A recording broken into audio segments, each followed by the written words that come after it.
Blessings. Yes, one track I thankful for everyone who joined. Um Early start, knowledge bless up yourself. I see Sir Kabir in the house. Of course, Mr. Wonderful, Yutizi. And this is Twitter show. That's my blessed one, Stephen, the never ending loop. So we are tuned into the Web3 water cooler. And this is scheduled to be each and every Tuesday night, 9 start to 11 p.m. We are here until 11. And yes, Mr. Wonderful came up with this name, um, kicking it in spaces with knowledge for a minute. And of course, knowledge does his trades, live trades. So we figured more or less, let's use the time to do something productive. Last week was a great show. We enjoyed that one, so we look forward to another yet but great show. So blessed everyone. Thanks for joining. Like really, really grateful for the room and yes, so don't know if anyone else wants to share. I just wanted to add that real quick. Blessings.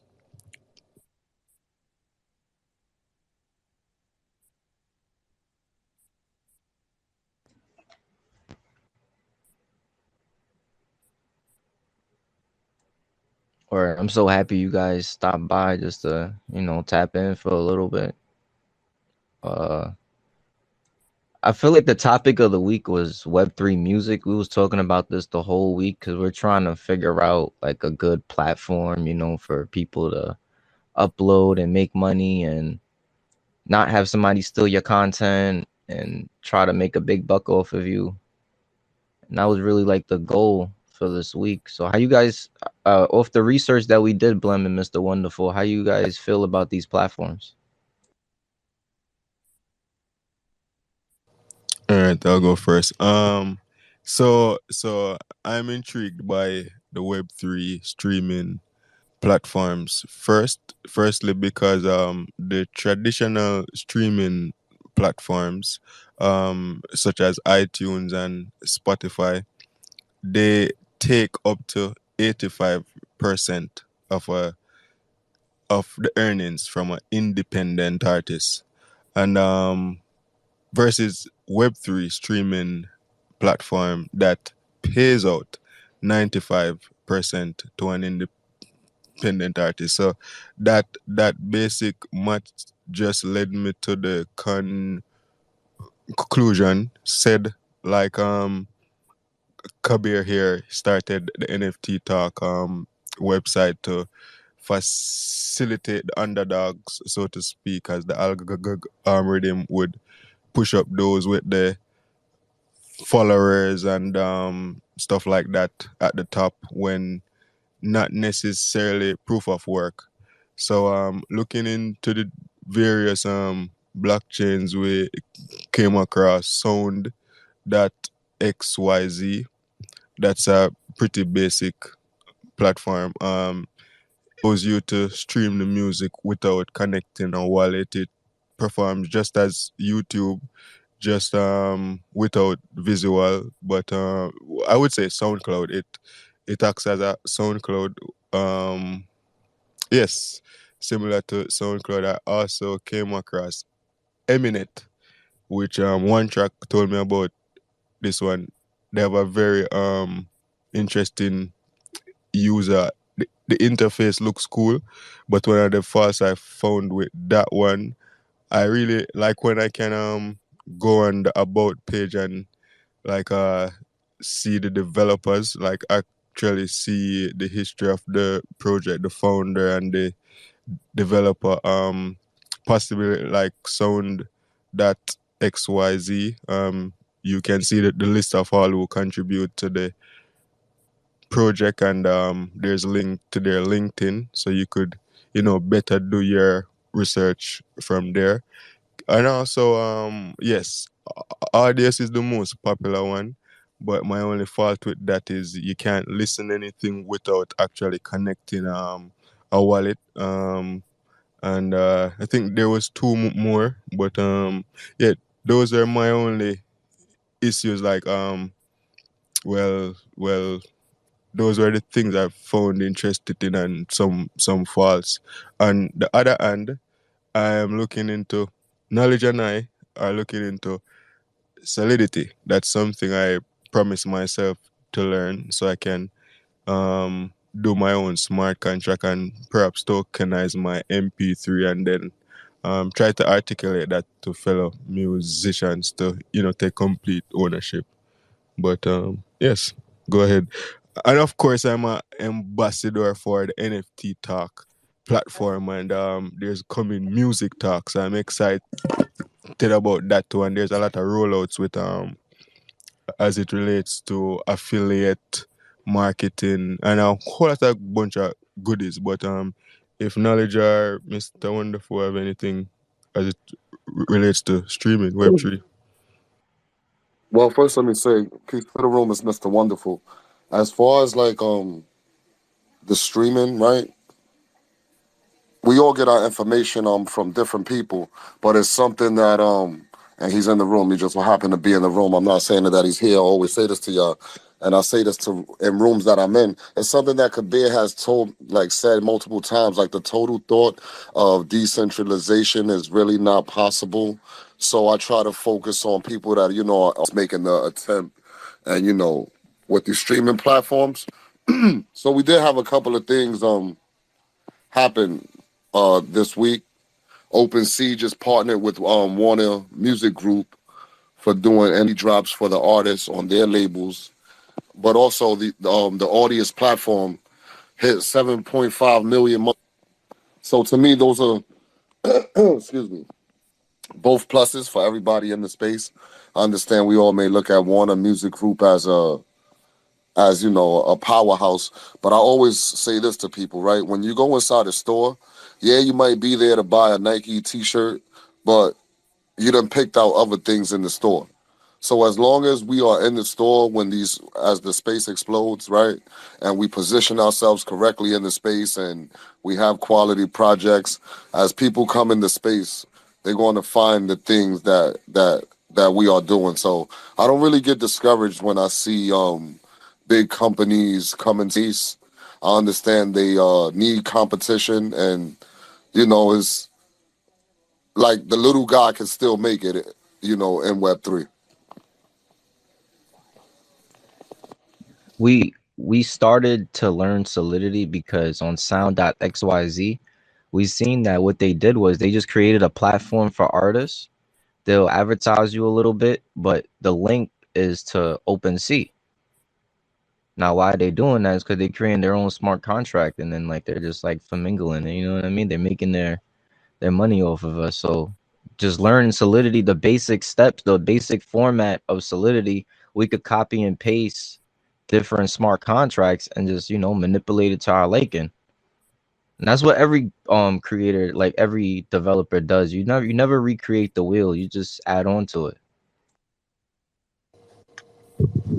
Definitely. And just to add to what Mr. Wonderful said, so being a music manager, I have a catalog somewhat, and I work with various different artists within the genre.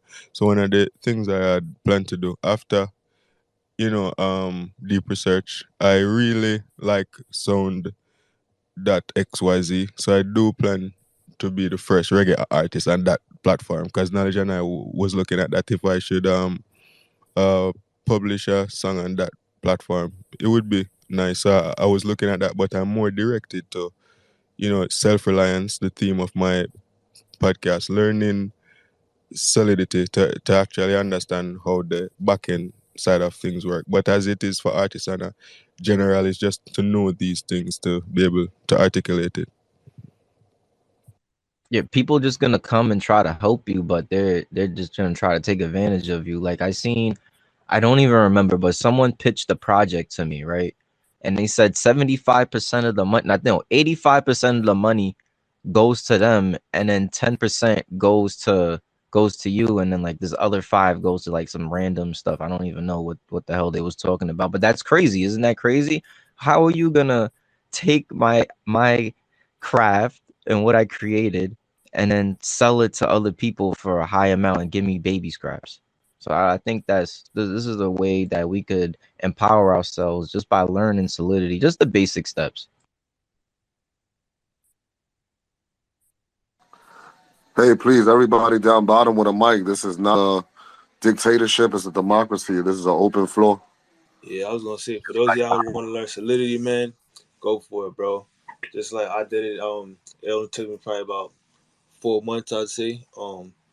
You guys, if you're already investing in cryptocurrency and blockchain or whatever, you should already have like some of the concepts in mind. You know what I'm saying? Like how blockchain is immutable, all kind of stuff. So all that just ties into the programming itself, man. So I definitely am with that, bro. Go out there and just get that knowledge, bro, for real. 'Cause it's free. Yes. Yeah. Yes, sir. Speaking of Solidity, Sir Kabir recently started Web3 University. That is something I would love to be a part of if Sir Kabir could share. Well, oops, he got rugged a bit. He rugged. Yeah, I Oh, can't wait for the Web3 with the NFT certification. I mhm. can't wait. The Yes, sir. That's Ye- Web3 fire. University. Yeats, do you could you speak on that? Do you have that any alpha on that? Did I miss anything? I'm sorry. You talking to me? No, I was talking to Yeats, but Oh. maybe he's away from the mic. But yeah, that's something that I'm definitely looking forward to. Web3 University. I'm going to pin a tweet real quick. Yes. Blum, I know you have very strong thoughts. What are your Mhm. thoughts on giving royalties back to the community from your project?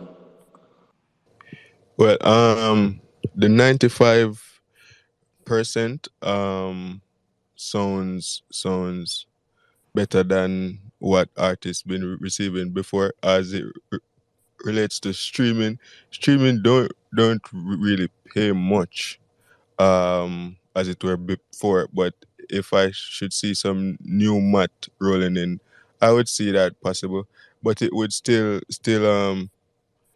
it still would be a limited collection without just numbers work. Because when you look at street like payouts and royalties, unless you're going to include performance and merch, then each holder would get something that really makes sense.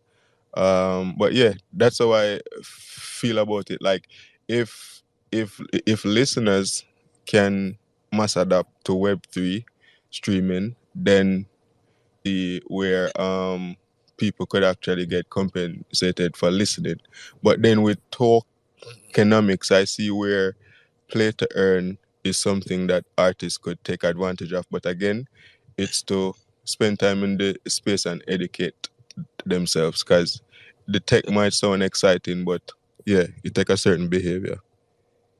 Yeah, it takes a certain amount of studying those tools, um, like some stuff like tokenomics. I want to dive more into that, because like you guys were saying earlier, there's things with like creating your own bank. We're trying to get away from the banking system, so by doing that, we're gonna have to think of banking systems of our own to create. You know what I'm saying? How would it work? How is proportions gonna be taken on, stuff like that. So all of that ties into it. I'm looking to educate myself in that kind of thing more, but the more specific you get into, is like the harder it is to find that stuff. So yeah, Yes, again, and that is why so the three tiers that Kabir are referencing you again spoke about the first tier being just the utility being the art, and the same concept would apply for, of course, music. You purchase the music is what you get. And then the second tier being membership, and of course that's self-explanatory. And the third tier which is tokenomics. So I think if artists should take that sort of approach, then they would go somewhere. And I think it was what the F in the truck. He said something. He's the first person I heard say it, that these projects to really get something out there as it relates in tokenomics. I don't touch in that field just yet, but you need a mathematician, and that's something I just never heard anyone say, and it sounds like it makes sense. You know what I'm saying? So, like, it's not just about software developers and stuff. It's actually about accounting and stuff like that, which is why the first talk of the podcast is going to be money and crypto. So, yeah, that's something I'm excited about. And Steve and the Never Ending Loops, you have a lot of interesting insights. Through the mic, I would love if you can come share to Steve, because he was touching on some topic as it relates to Web3 and how people interpret Web3 and what they articulate it as. You know what I'm saying? Steve Well, have some insights, but what, I'm not sure. one of the main things that you discuss actually important, and it goes hand in hand with what we're trying to do, right? So you learning and knowledge learning smart contracts, right? Now we'll be able to write that into the contract where after X amount is paid out to, the holders, it cuts off. So there'll be plenty benefits of, learning those smart contracts. And one track, we always love your insight because you one of the few around us that has a boat in the water.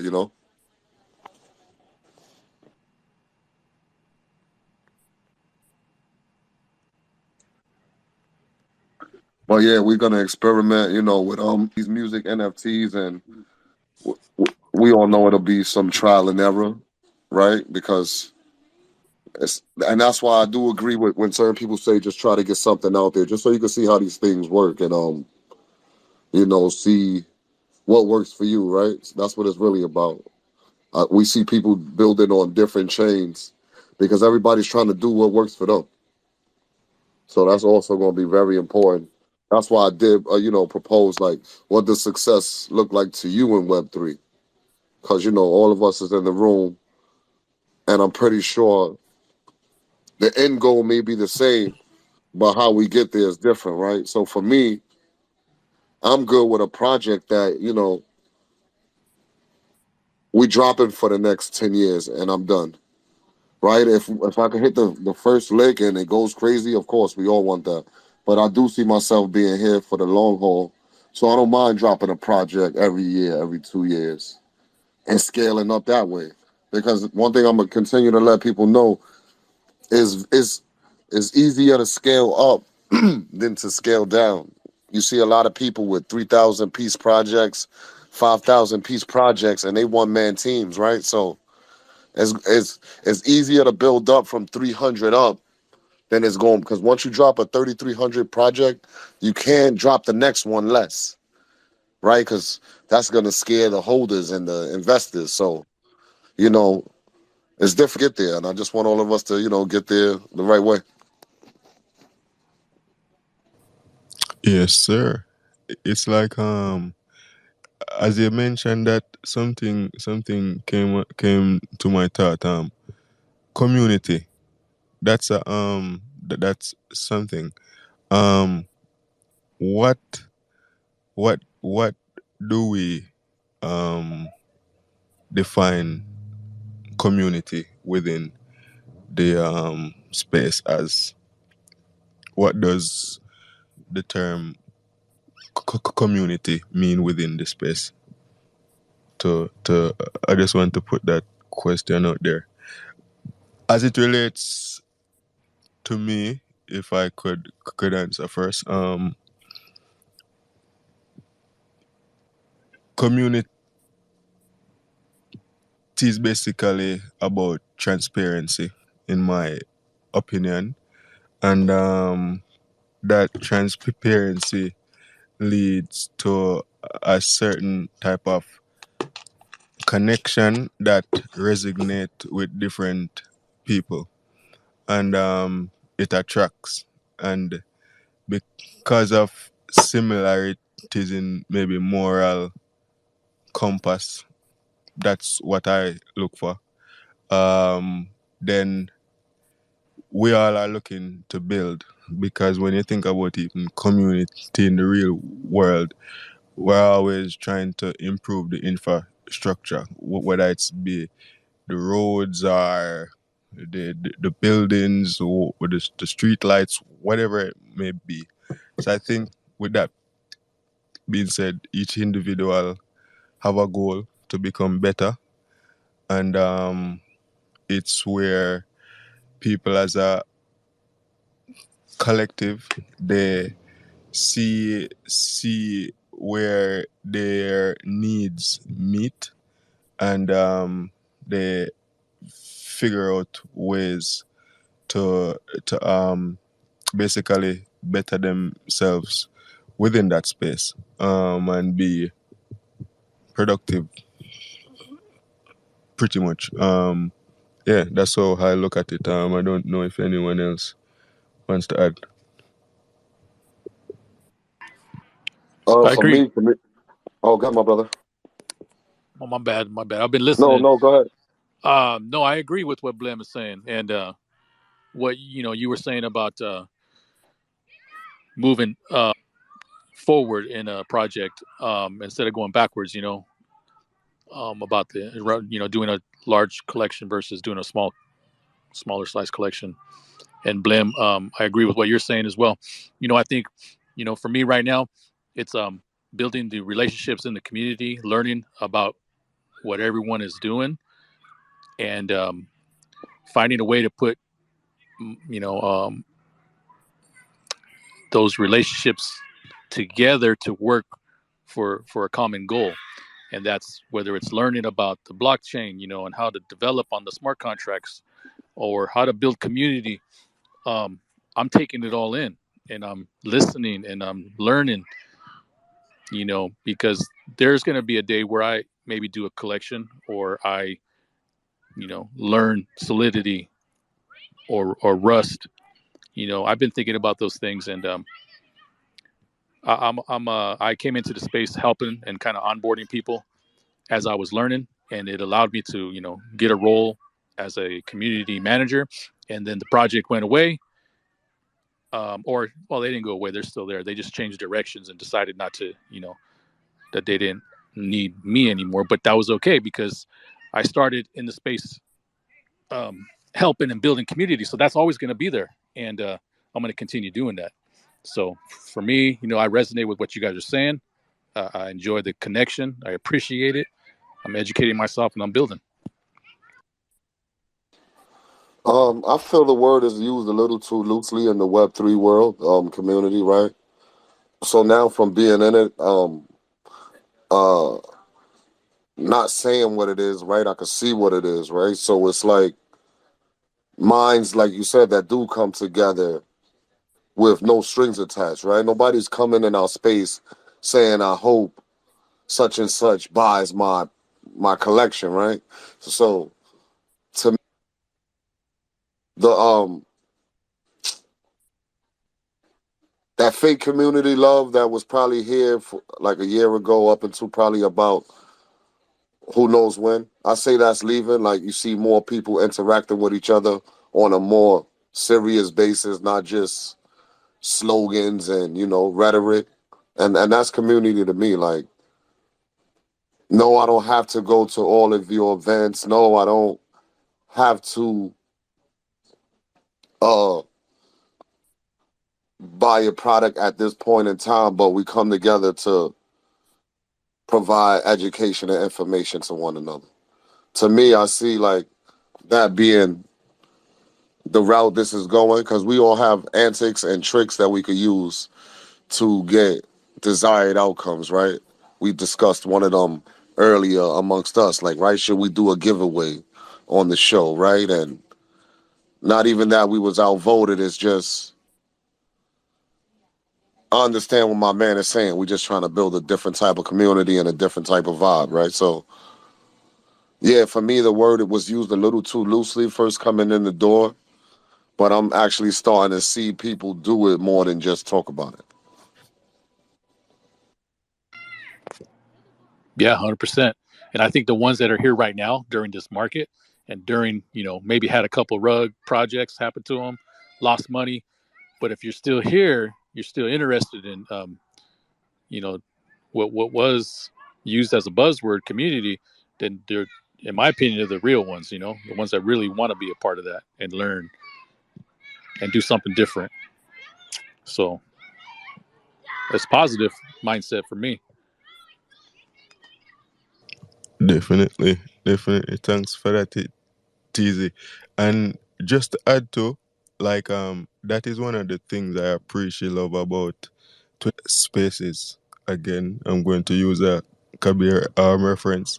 It's a social audio platform, and one of the things with the social audio platforms is that it gives us the ability to listen, and that enables us to think and cipher these conversations. After a while, I heard someone say people will tend to lie on themselves, and you will hear if they are not sincere.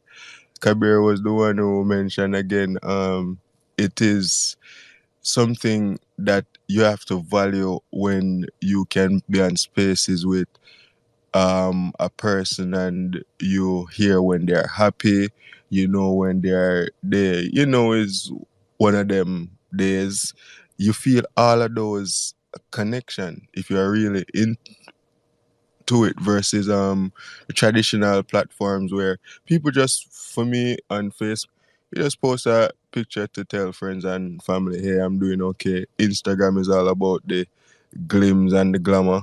So yeah, we appreciate, and we have to just use our techniques and skills and be proactive, I would say. And like your teaser, of course, positive. And that's what this is all about, positivity and growth. So with that being said, we as adults, I know we can cipher and know sincerity from one own, and just the way, just one's punctuality and these different characteristics. You guys were talking earlier about, I think you guys mentioned it this week. I guess the topic was, Knowledge was saying it earlier about, I don't know if you can reiterate what you had said earlier, but I wanted to get you guys' opinions on like big brands coming into the space and trying to do these projects. Recently, I don't know if you guys heard of Kim Kardashian getting in trouble with the SEC for some kind of Yeah, I heard crypto. about it. Yeah, like who else did something like that? I think Nickelodeon did a project and some other big names, but then it really just died out. All the hype, some of these big names, you see them coming in, and they're using the hype and the space, right, to do these projects. But do they really care about community?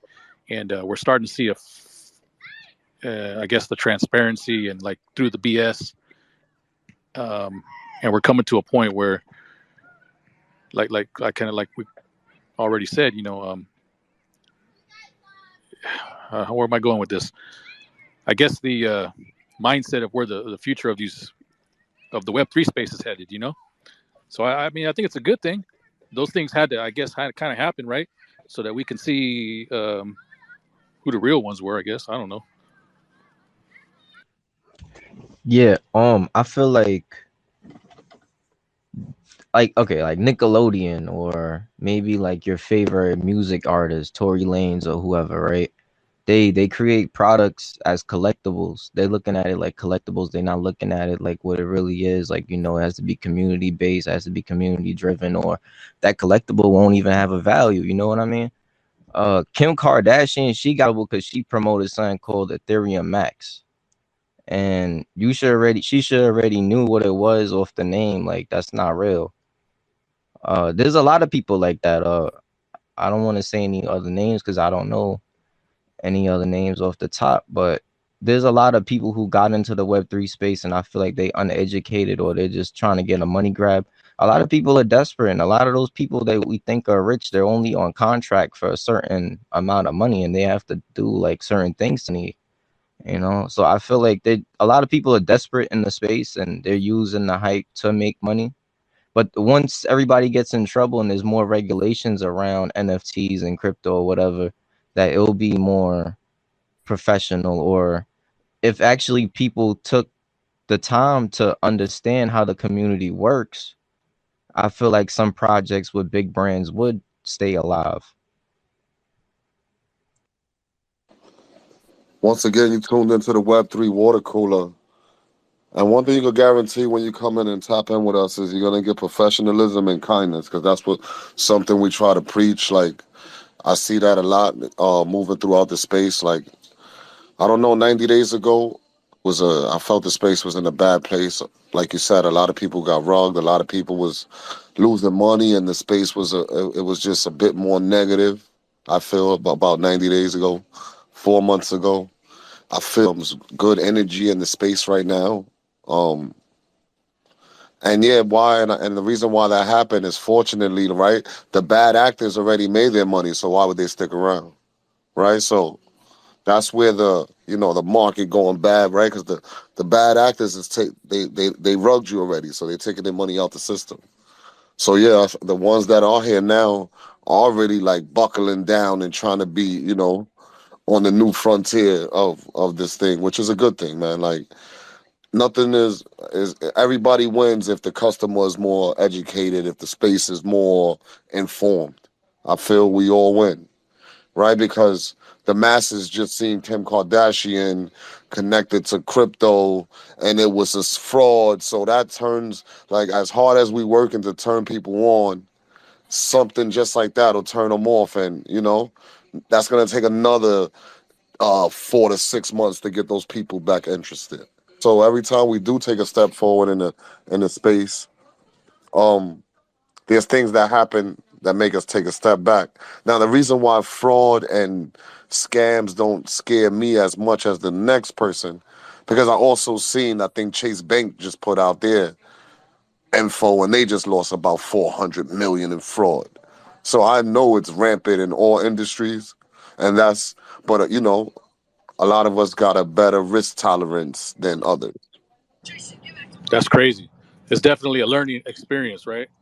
And now, I mean, for me, I think of it, it's like, let's regroup, let's consolidate, and let's do it better going forward. You know, it's gonna be the ones who are here right now, and building these relationships, these real relationships. We're gonna be able to onboard the future of Web3 and the masses as it comes on. That's a fact. Question, right? What do you guys think about regulation towards crypto? Because I know a lot of this stuff didn't like come out clear yet. Like a lot of stuff they're saying about what is it? Securities and commodities. So, like, I mean, they didn't lay down any ground rules for like certain coins and things yet. So, what do you guys think about that? Me personally, it's a it's inevitable. I think it's for the greater good of the Web3 space. I think they played. I think it's all by design, right? It's a love hate relationship for me because we were on the hype of the buzzword decentralization and uh,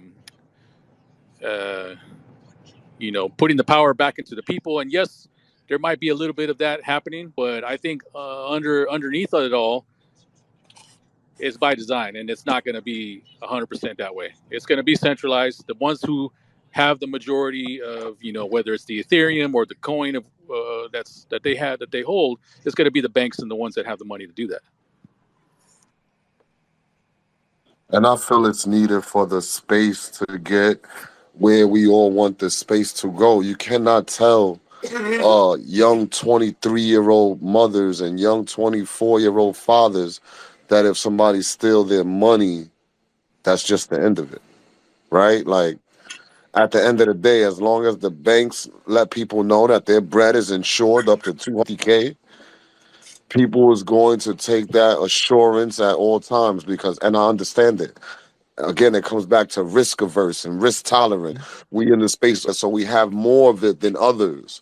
We understand the same uh, fraud and scamming that's happening here is happening double time with the banks. This is why banks don't just post their financials like that. You're gonna get that at the end of the year because we can't scare y'all every week with your money sitting in Chase, and you know that there's 200 million in fraud going on in here every month.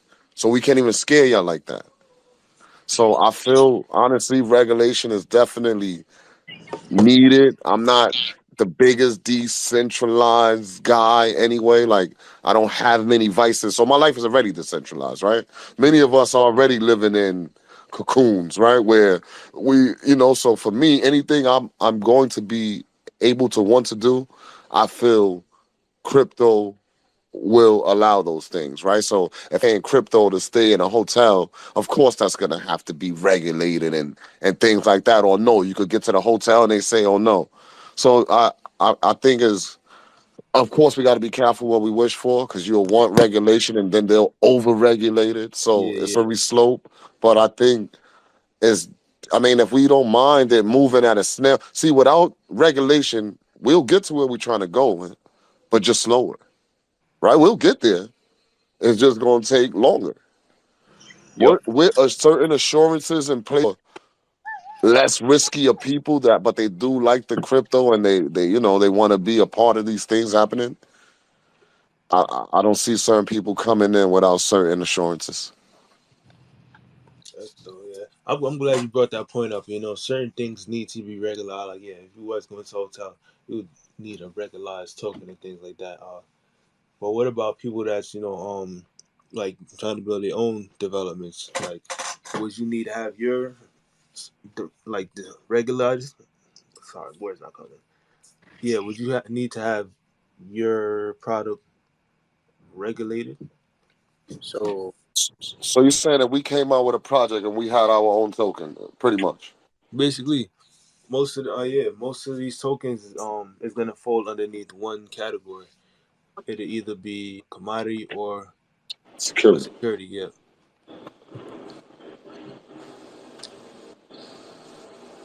what was the Um, question? Go ahead. Somebody else can take it. Yeah, what's up, guys? Jimmy here, Crypto Jimmy. I didn't hear the question. I was getting pulled.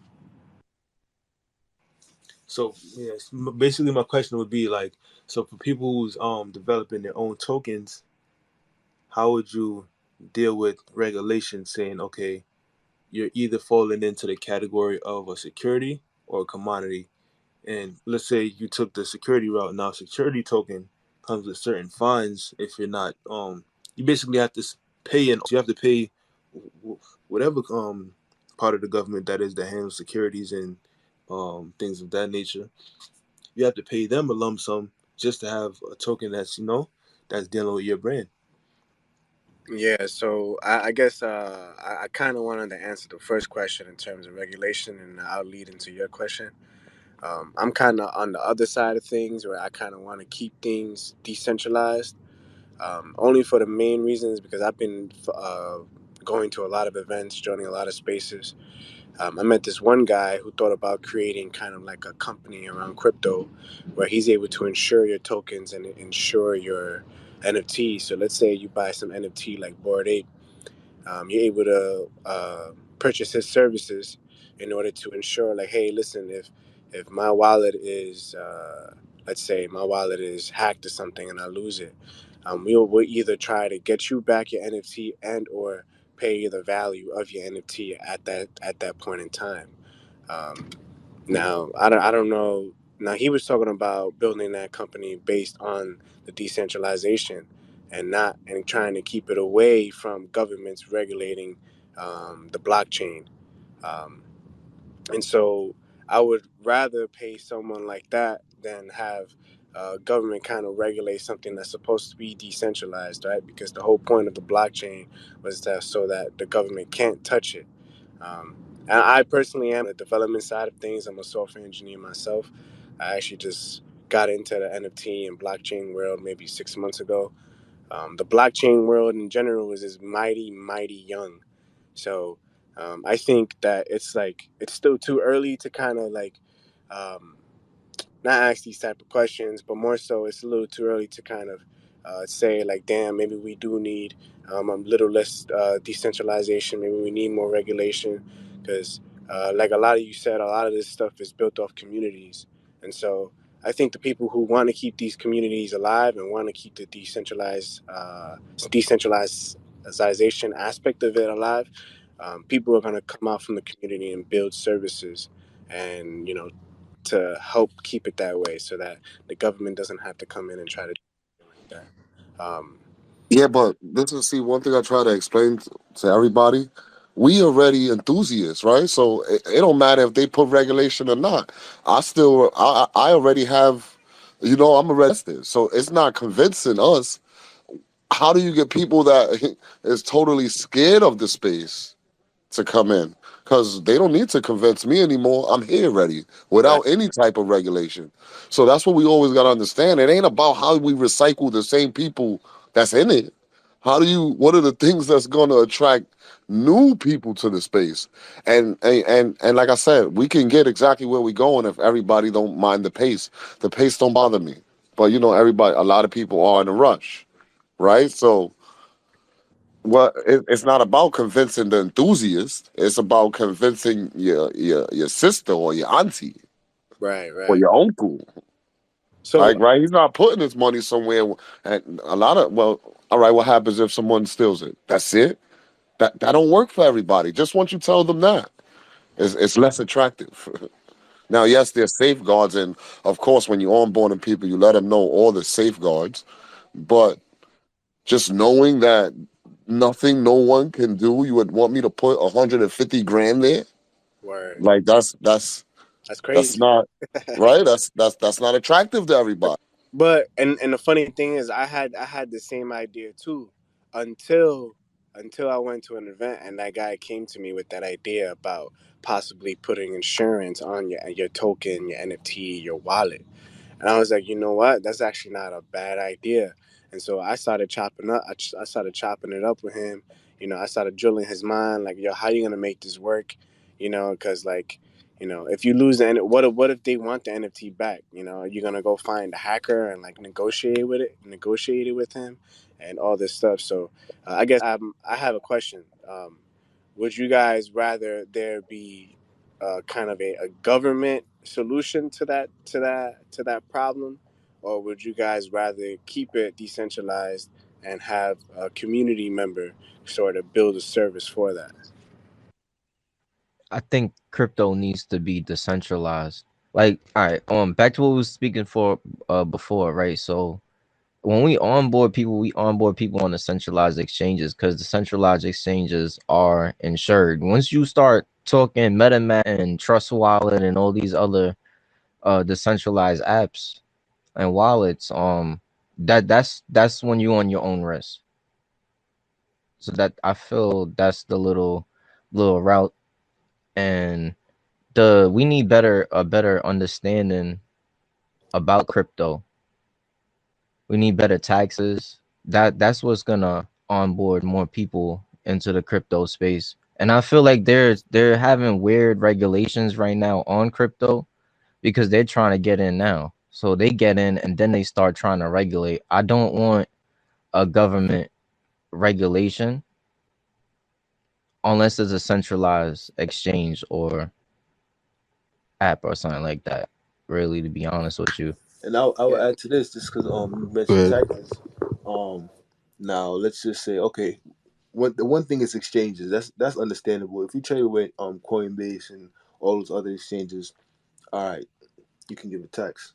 But now let's say from a developer standpoint, or let's just say like you have coins. For me, then you got like 400 coins when it was a small price, and then the coins just shoot up in price. Would you have to pay taxes on that when it's centralized? Oh, so actually, I believe the government is already asking you 30%.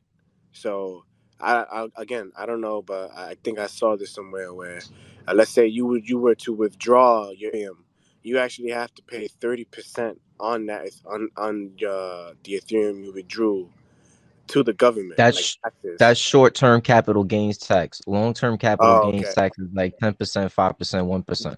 Yeah. So low key, they're already asking you to pay tax. Where I think like a year to year and a half ago, you didn't have to pay shit on any of that.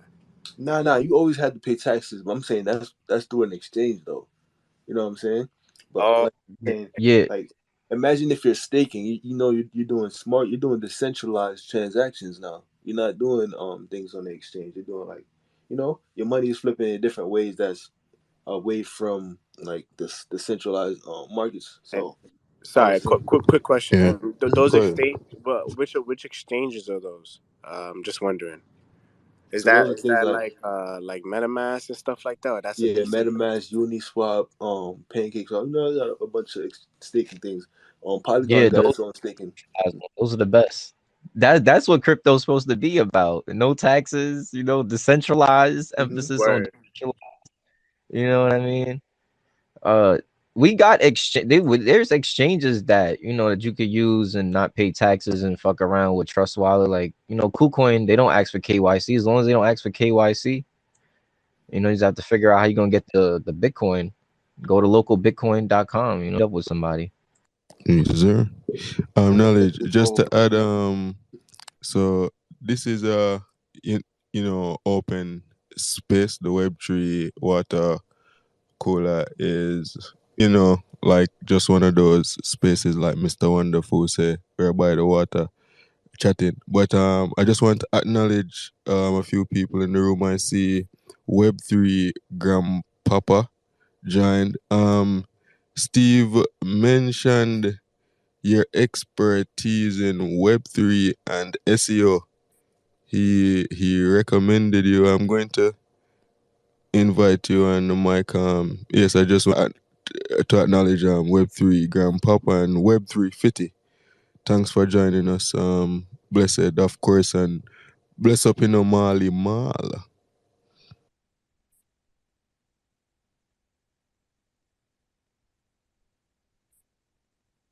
Yes, man. We can continue our discussion. Um, Yeah. of course, Kabir is back with us. Blessings, Kabir. One trap, big up yourself. Big up everybody in the room. You already know. Web3 Grandpapa, I sent you the mic. Not sure if you would like to come share.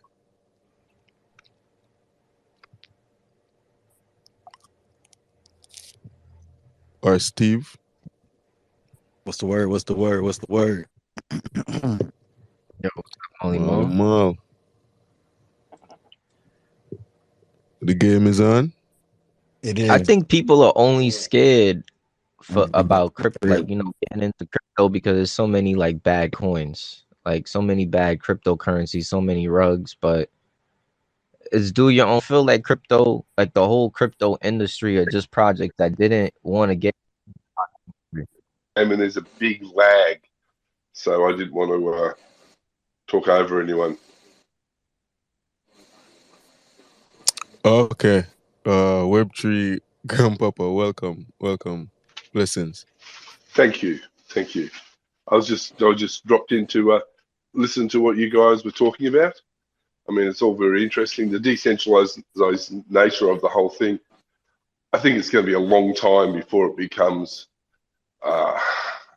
adopted and real, because at the moment we've got to use both all the time, and I think that's going to be problematic for those who don't want to have their money tracked. But I think the government knows what you do anyway. It's just whether or not it's worth their time. I mean, like in America, they've just put on 87,000 new tax agents to go after everyone for everything. Here in Australia, they've just put on 6,000 new officers to do stuff about crypto in the decentralized space. And they're doing this in country. So I think there's going to have to be some other different evolution of how everything is done. I think we're going to just have to accept that the vast majority of people that get in the space are just going to have to do the right thing and pay the taxes, because it's hard enough to get people to come here, and it's complicated. So people are going to take the easy route, and they're just going to pay the taxes, pay the dues, and do it through a centralized place first. And I think that's where the mass adoption will always be, through a centralized exchange, not through a decentralized exchange.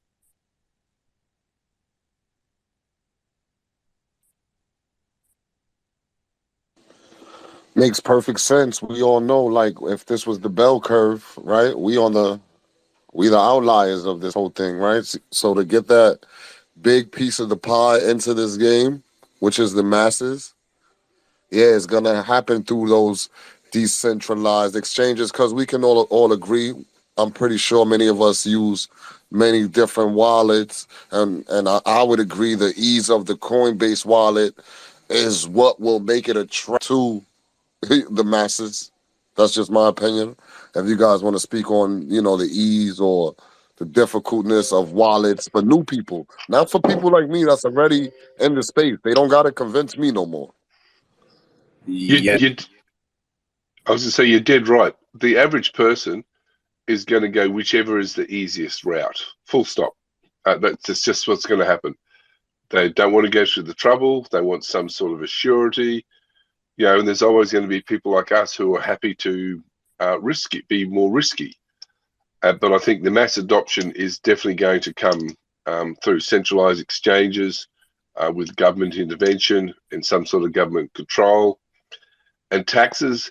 But this part of the space we're in is always going to evolve, and there's always going to be people like ourselves who are willing to be on the out of it all the time, be on the fringes, learning new things, trying to skirt things, trying to develop things in new ways.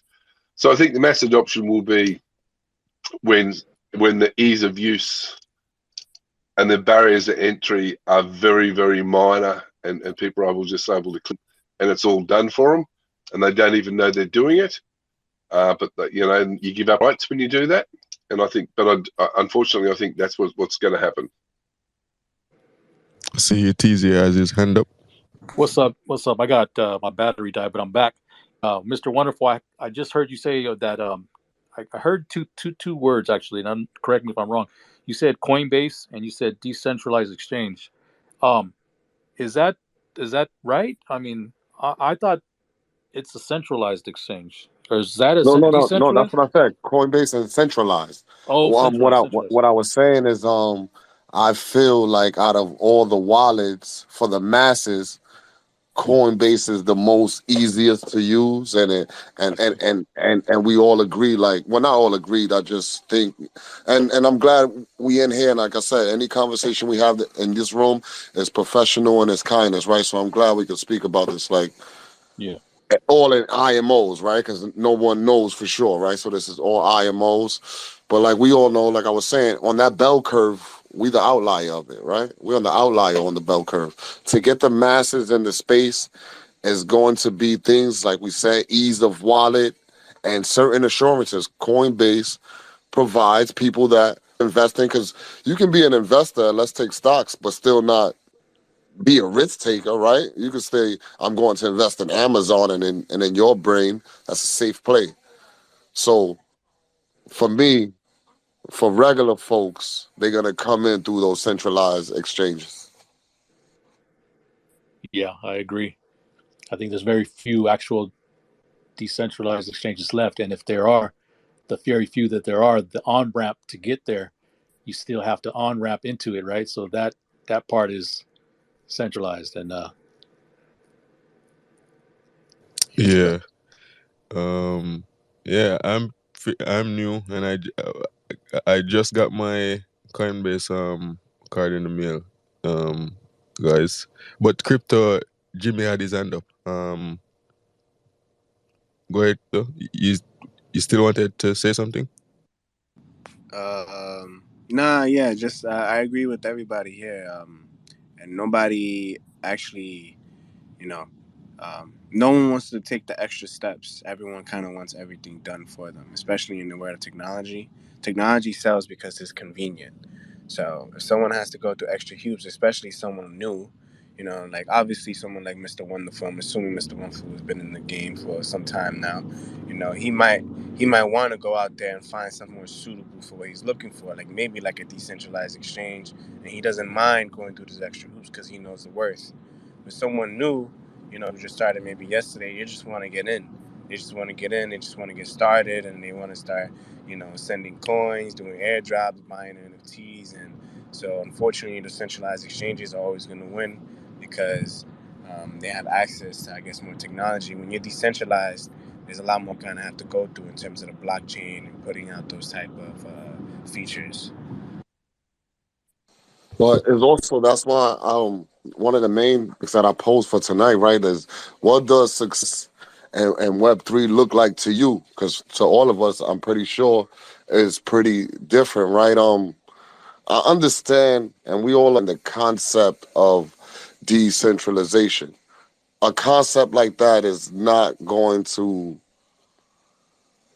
take on very quickly because a lot of people don't even see why they need it, right? Some people, we all speak about this. There's a lot of people with projects that's trying to solve problems that's not even there, right? So I feel that's what is helping the space a little bit more. And I think that's what has to happen throughout the space. Everybody has to stop talking about this tech and just benefits of the tech. Like, I think it shows someone how it benefits them. Like, when I was speaking to the reseller and I let him know how this is going to benefit him when he knows that. And I always use this example. I'm not sure if many of you guys are into music, but a rapper just spent 150 grand on a fake watch. He bought it from a known dealer, jeweler, and it was fake. Had that been a blockchain transaction, one, he would have known it was fake and not bought it, or two, he would have just bought it knowing it was fake. So you gotta always tailor the message to your crowd. Like, what attracts somebody else to this space is not going to be the same thing that attracts the next person. And a lot of people got their one pitch, and in that pitch, they're trying to bring everybody into the project. And again, we just speaking freely. I know many of us got ambitions. Some of us got boats in the water. And again, this is all IMO. But not having a project out there, right? I'm able to just listen and take in the space because I'm not selling nothing, shilling nothing, right? So you able to, or I'm able to approach people with a genuineness to it. I'm not looking for nothing from them, and that's another big thing. I think that's slowing down mass adoption because when everybody meets somebody, they all selling. If it's 10 people, 9 of them are trying to sell to that one person. So, and I understand it. Let's not get it twisted. I understand it. But those are some of the other barriers that's slowing down mass adoption. If everybody's selling, who's educating people in the space? No one likes a Yeah, salesman. yeah, and just to add, I think one of the things with the centralized exchange is just like we were speaking about earlier in a space with knowledge and Mr. Wonderful. It's the 250 that the FDIC insure. I think it's just as simple as that. People want that sense of security, and it's still central, so to speak. So I think that's more the driving. As long as people can trust the space, then the space rather. I think we'll see more onboarding, so to speak. But yes, that's how we're going. What are going? Go ahead, Crypto. I don't know if you were about to say something else. I guess I have another question in terms of like NFTs and projects. Um, do y'all think incentives are a way to kind of gain holders or communities' trust? I would say yes, because right now I'm trying to figure out how to incentivize learning. So it depends on what you're trying to incentivize, right? It's about having benefits and rewards, for collectors. Like, we gotta understand, if you're trying to, I'm trying to make you change your buying habits, right? Because and this is where you really got to understand. This all comes down to business. You are trying to get someone to change their buying habits, right? For what reason? So that's where the incentive comes in, right? What reason am I going to switch up my buying habit? And I understand, right, when you're doing music and art, yes, those should be the utilities, but there's ways to incentivize someone taking that extra step. Like we just said, getting the wallet and getting crypto in there, right? So yes, I think incentivize, but it's what you incentivize.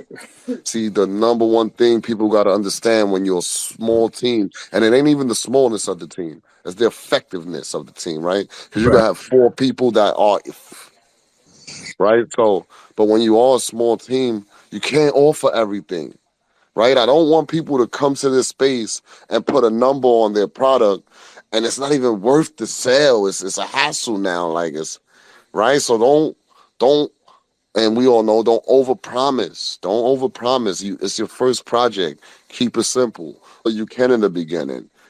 Hit a lick and then reinvest back into your community. If you reinvested into your community, that's an incentive right there, right? So it's but yes, incentives I feel is building a community. Depends on how you're trying to do it. Yeah. Oh, yeah. It's my fault. What happened? Oh yeah, real quick, just to add, I'm currently doing a music project. It's the Music Mastery Journal, but apart from that, there's the recording of the actual music and so forth. But the theme song and the theme behind it is self-reliance. No, as it relates to incentives, going back to the 3 tiers, I think making something have value. I remember my late grandmother when I would tell this story from time to time, but I was working in a job and they paid peanuts, and I asked her, she asked me if I was going to work, and I told her how much it paid and asked her, I took the liberty of asking her if she would do it. And she said, you know what, Duran, when I work, I feel independence, whether there is money or not. And there is value. We can extract value from just productivity. Like there's different ways to contribute value. It doesn't have to be monetary, but within the tiers, I would say value, because self-reliance is something that's just self-explanatory. But if you buy my music and the value given to you is my art, melody, rhythm, sound, you will take that, right, and you will turn that into your own value. So whether it is you want to use the song to uplift you on a day when you're down, I mean, there are various things, but one of the things I find really attractive, say it might be in the 3rd tier, like tokenomics. Steve, I don't know who you're giving thumbs down, but say for instance, Tech Guru Kabir, I'm earning right now for doing what I love. That is me getting inside doing what I love to do. Now, if as a musician, I can have artists comment on my music on Facebook and incentivize them because of efforts that they put out regarding promotional materials. That might be something that they will be helping themselves. So like, I mean, if we're going to just look at just paying people to do stuff, don't really see that happening. I see like you just creating value and people extracting it. Please go ahead, Sir Kabir. Thank you, Blam. Thank you, Knowledge, Mr. Wu, and Itzy. Hey, I couldn't talk. I was listening, but I was outside and I couldn't talk. I just want to chime in on this incentivized thing. So my experience is from 2008. I'm in crypto as in crypto and Web3, whatever you want to call it, crypto, Web3, whatever. I would say the ultimate incentive for everyone here is freedom. Ability to do whatever we want. And let me give you some examples. An NFT artist from Nigeria now can have their product sold in America and Kabir can buy them. I routinely buy artwork from a kid in Nigeria, a 19-year-old, just to keep him excited about Web3, just to keep him excited about his prospects. I have zero interest in PFP art, but I like his art anyway. I buy it, and same thing. I do it for few others. So for him, he has the freedom to now sell a piece of art that he does on his phone, and he doesn't need to go through Visa, MasterCard, taking 3%, or Apple, any other storefront like Apple or Google storefront taking any money from him. Whatever I give him, and minus OpenSea, is what he goes into his wallet. Same thing so that's the freedom. That's the freedom to sell my art, his art, to anyone in the world.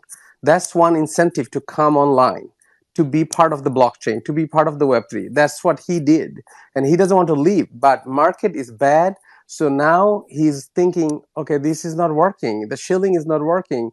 Nothing is working. I can't make any more sales. So he's about to leave the building. And when he leaves, he's not going to come back.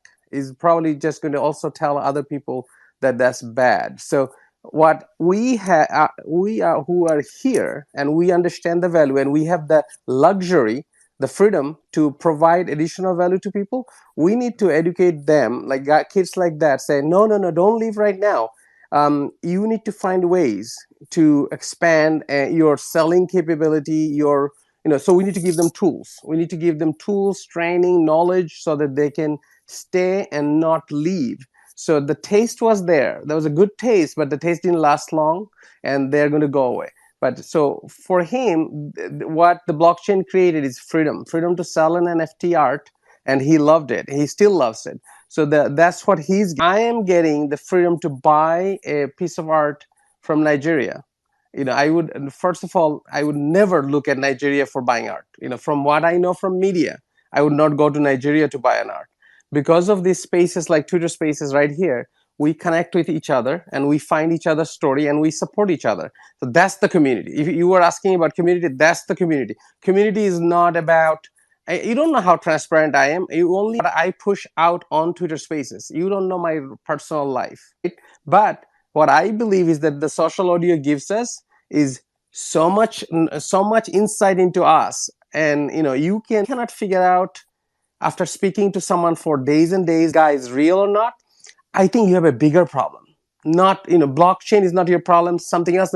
So I believe social audio is that, that water cooler where we go and talk like here, and we will figure out each other, and we'll build support for each other. And that support, like for me, what is transparency got to do with me and this Nigerian kid? Nothing.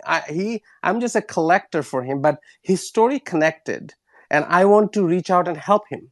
And so my goal is, can I just reach out and help one kid, or can I do 1,000 kids? Can I do 1,000,000 people? So that's my incentive, my goal, my luxury in a way, to help people with my tools and technique. Now, I have also always stated that people would ask, why, what is your incentive? That, well, my incentive is, if I create these things, these are valuable, these are tools, and always technology is valuable. So don't worry about me. That's what I say. That, and don't worry about how I make money, because the tools themselves, once somebody sees me making NFT talk, they will ask me something else. That's exactly what I want somebody to tell me next year, that, what do you want to make? And exactly, I'm going to tell them what I want to make, and then they're going to let me make it with their money. That's really my incentive. So my incentive is to make bigger tools. But right now, I see the value I'm providing is in the community. That right now in Twitter Spaces is we meet each other. I know knowledge only like from Spaces. Blam same way. We are the community people that are learning to trust each other, even though we want a complete trustless system. We want this blockchain to be trustless, and not no nation, no corporation owns it. But at the same time, human being cannot live a second without trust. That's what I believe. Now, I'm sorry if I'm putting on things on you. I believe that we cannot live without trust. We seek financial freedom. We don't want the big guy to do something to us, and that's the current financial system. So we want a system that is free, and that gives us freedom to transact between one point to another point without Visa, MasterCard, any other middleman involved. And that's what we already have. We already have the baseline system. We just don't have, it's clunky. And wallets suck, and all the things suck. Everything suck about Web3. Web3 is nothing but band-aids, in my opinion. And I'm a technologist. I can tell you how much technology. I don't want to get into that, but I'll tell you it will get better. So we are all here, and the community is trust based. We are trusting each other that these guys are going to be around. These are going to be with us. Some of the guys left. Some of the people already left the building. I don't see them anymore. But that doesn't mean they were trust or they were rugging. They just have other things happen to them. So this water cooler idea that you have here, to have a community come together and build, that is awesome. I love it. Knowledge, Blam, Mr. Wu. I mean, these are great ideas. Using Twitter Spaces for sharing things with each other. I'm so grateful for you guys to do that, and I was so proud to see that this is now a routine thing. And tomorrow Blam is going to do his first thing, which I'm excited to join. I hope to join tomorrow. And this is my input. I mean, it's all over the map, guys. I'm just a little bit excited about what I heard. I think it's a great conversation, and you're recording it, which is awesome. And it is going to be available to other people, so that means they can learn from this. Thank you so much. Thank you, Sir Kabir. Well said. And I just want to add, and I think this is going to be the first time in history I disagree with you. No transparency, says the man who is verified on Google. I mean, that is something that we can speak about. But I think I still stand by transparency being something in community contributing value.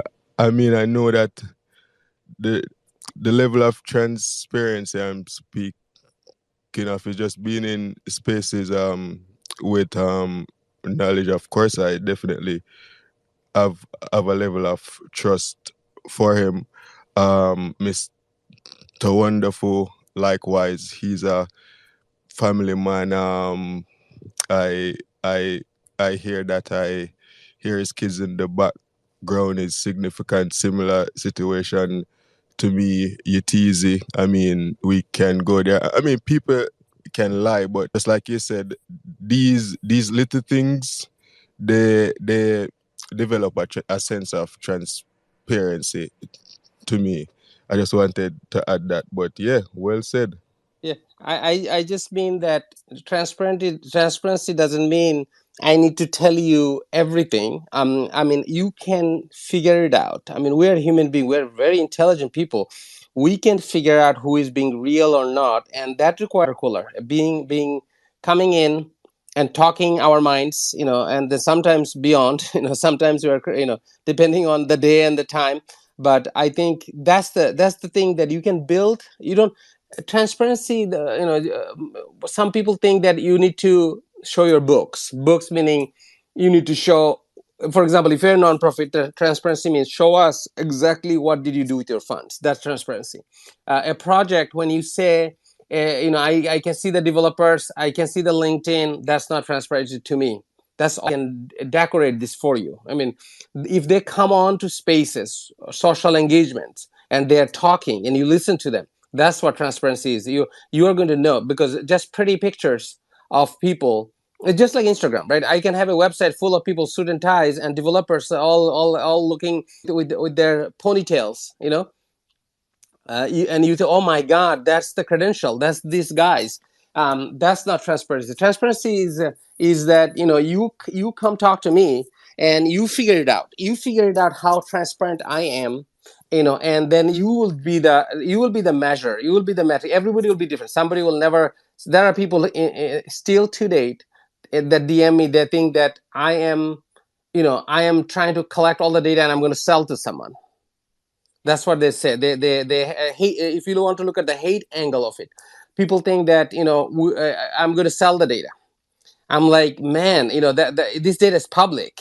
Anybody can have that. I just happen to be producing it in a smart way, in a nice way, in my opinion. I mean, somebody may disagree, but this data is public. You are recording this room. That recording is available for anybody to download for 30 days.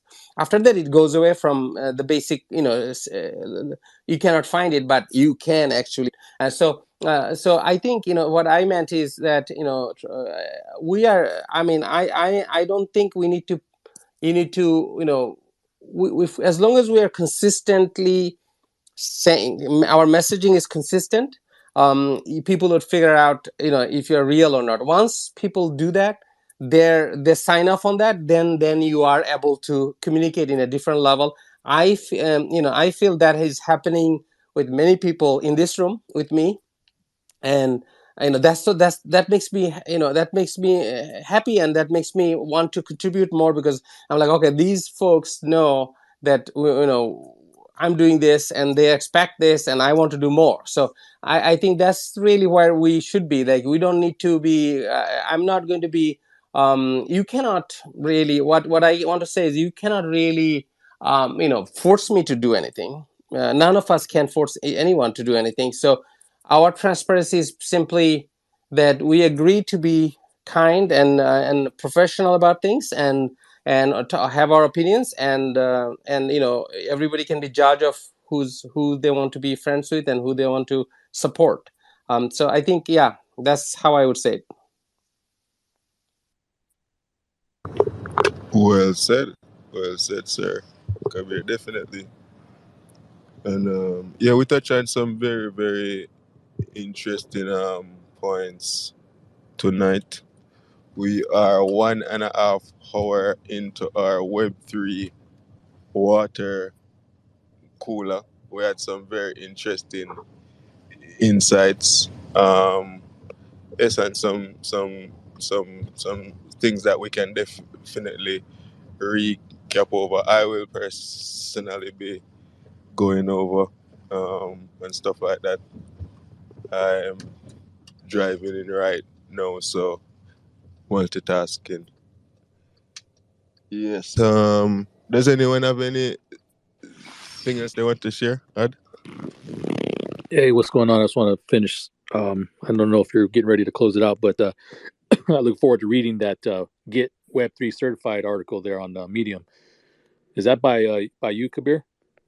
Oh yeah, that's just an introduction to the certification program. It's just not. I mean, I don't know if you guys, and I don't know how many of you know, but maybe Blam knows. I am trying to help that kid and many other kids and many other people who would leave the building. I'm fearful that they're going to leave too soon. So, and because they are not selling, so they have knowledge, and at the same time they don't have a confidence that this knowledge can be anything. So what I want to do is stamp that knowledge and say, go out with this stamp, with this certification, and tell your community that you have a certification, Web3 certification, and using that, see if you can generate some consulting income, like sharing with your school, college, or friends or beyond, and simply see if you can generate a knowledge-based income. So you're onboarding people onto Web3 and NFT. And so to do that, in order to do that, you need to have a certificate. You need to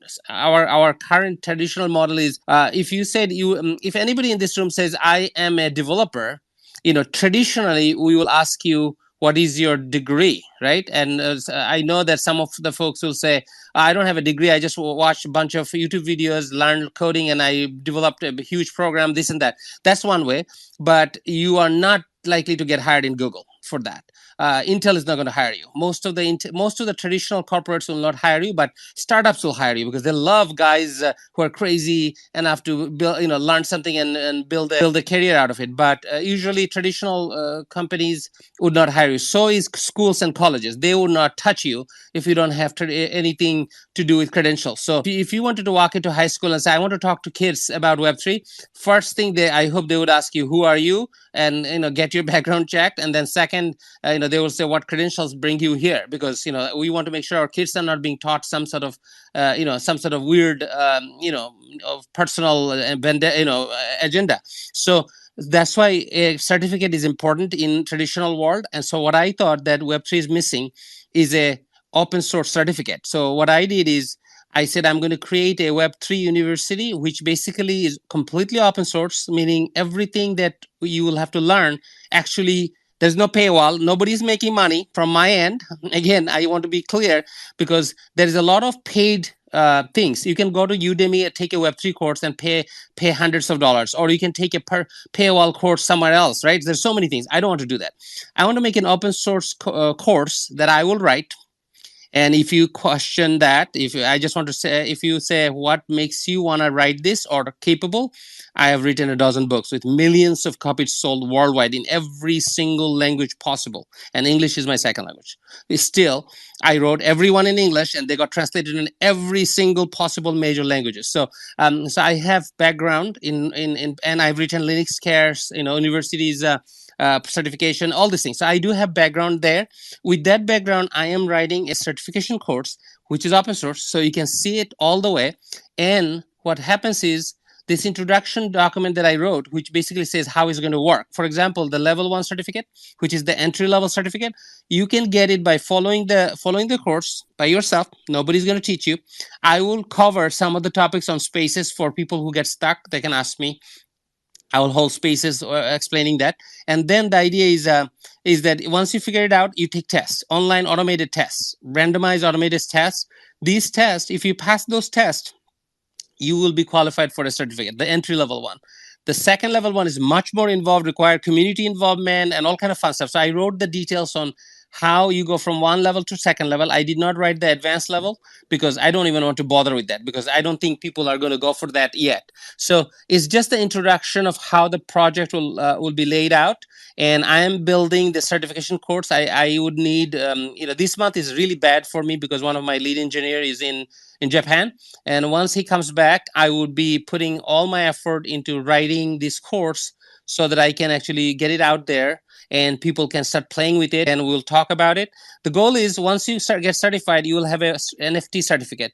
I'm looking into soulbound NFT, which is really cool because it cannot be transferred from that wallet. But if that's not possible, then we'll go with the regular certificate wallet, regular NFT. So, but soulbound NFT would be one-way NFT. We just transmit it from web3 university.eth to your account, and that's it. You cannot change it, and that's the whole idea anyway. You cannot sell it. You cannot put it to somebody else. Well, imagine you have that certificate in Nigeria and you're 19 years old and you walk into your high school and say, I got this certificate from America and I want to teach you about Web3 and this is my experience and this is the thing. And he talks about his success in selling to American collectors. I think kids are going to listen. And I hope they're going to listen because if they don't, they're going to miss the boat. And so imagine that happening 100,000 times or throughout the world, open source all the way. Now you say, what if you're wrong? What if stuff that you write is wrong? Well, you can always challenge that because open source means you can put a update and say, Kabir, this is wrong. You need to look at it. You make a request. But it is just going to be run like Linux was built. Linus Torvalds, the guy who invented Linux, used to control what goes in Linux. Same thing. I'll control what goes into this thing until I can't. And eventually the community will take over.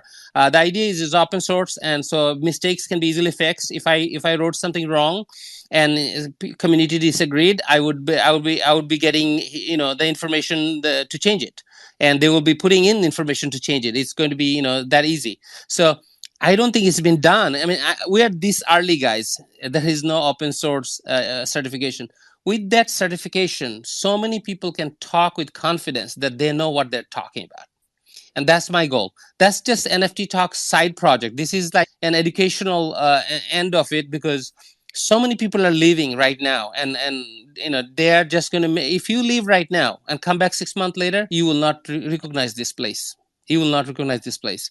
So try not to leave the place. Yeah, I love it. Yeah, I'm excited about that. I heard you say that you have the .eth um, domain, the Yeah. NS. That's very cool. Yes. I actually a few weeks ago, well, about a month ago, I'd say, came across another Web3 domain service called EDNS, and I was very interested in those, and I secured a Get certified, and the extension is .web3. So it's very cool to see you put this up.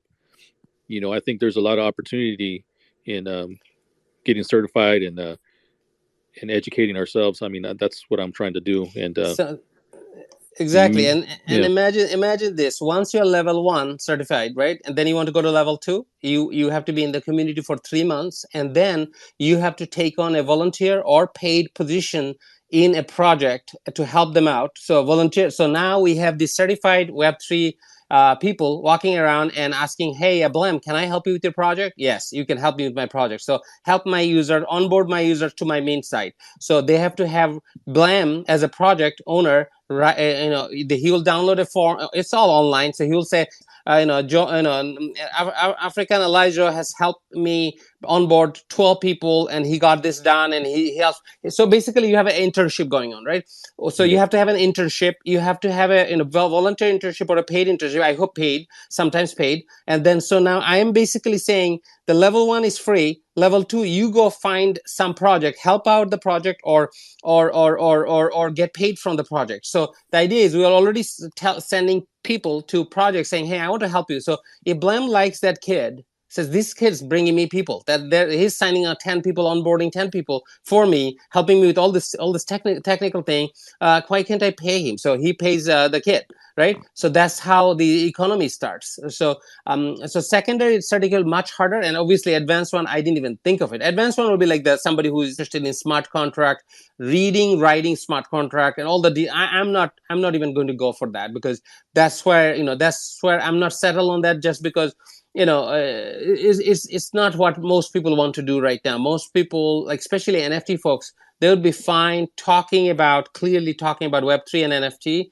and helping people understand the security risk and the rewards and the benefits and incentives and all this thing, and helping them out to onboard. So I really I mean, this is really a passion of me. This is like, oh man, if I can help people get certified and open source it, meaning nobody is going to pay a dime for these certificates.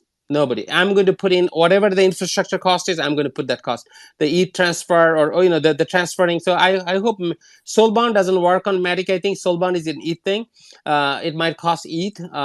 So I really want this to be Matic, so that it's really cost. I would love to work with you on that. And if you're looking to extend the reach with something other than Ethereum, I do have that name, and I have ideas to onboard and to educate myself, others into the space, and that's why I secured the domain. I mean, if it sells, I mean, I would do that too. But I mean, it's not 100% all about profit. You know what I mean? I started in the space, like I said, helping people, onboarding them, doing like help desk customer support inside of Discords, just help people navigate, because a lot of people were intimidated by Discord. They don't like it. And, I was able to get in there and help others. So I'll tell you, my 20-year-old company's name. I'm going to tell you the name, and I'm going to spell it out for you, and then you can look it up. My 20-year-old company that I have, which became an enterprise technology company for North American companies, is called Evoknow. EVOKNOW, short for evolutionary knowledge. So I always wanted to be in knowledge business, and knowledge probably says, "Hey, that's my name." So knowledge, evolutionary knowledge, because knowledge is evolving. We're learning. A lot of knowledge actually was there. The surprising thing is that the core what value of humanity humans already knew long time ago. The if you look at the Greeks and all the Middle Easterns, the civilizations and African civilizations that has happened, they've already figured out a ton of important things long time ago. Unfortunately, we forget, we forget, and then we eventually find the core values again. It's not technology knowledge. It's not about being a better doctor or a better engineer.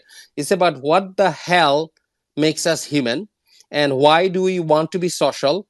Why don't we kill each other all the time? We do kill each other, but we don't kill each other all the time. Most of the time, we want to be friends. And we've figured this out long time ago, guys, and we keep forgetting that every freaking 8 years or 10 years cycle, we forget that these are human beings, right? And so we forget that, then we start war, fight, and stealing from poor to make more rich, and all you name it.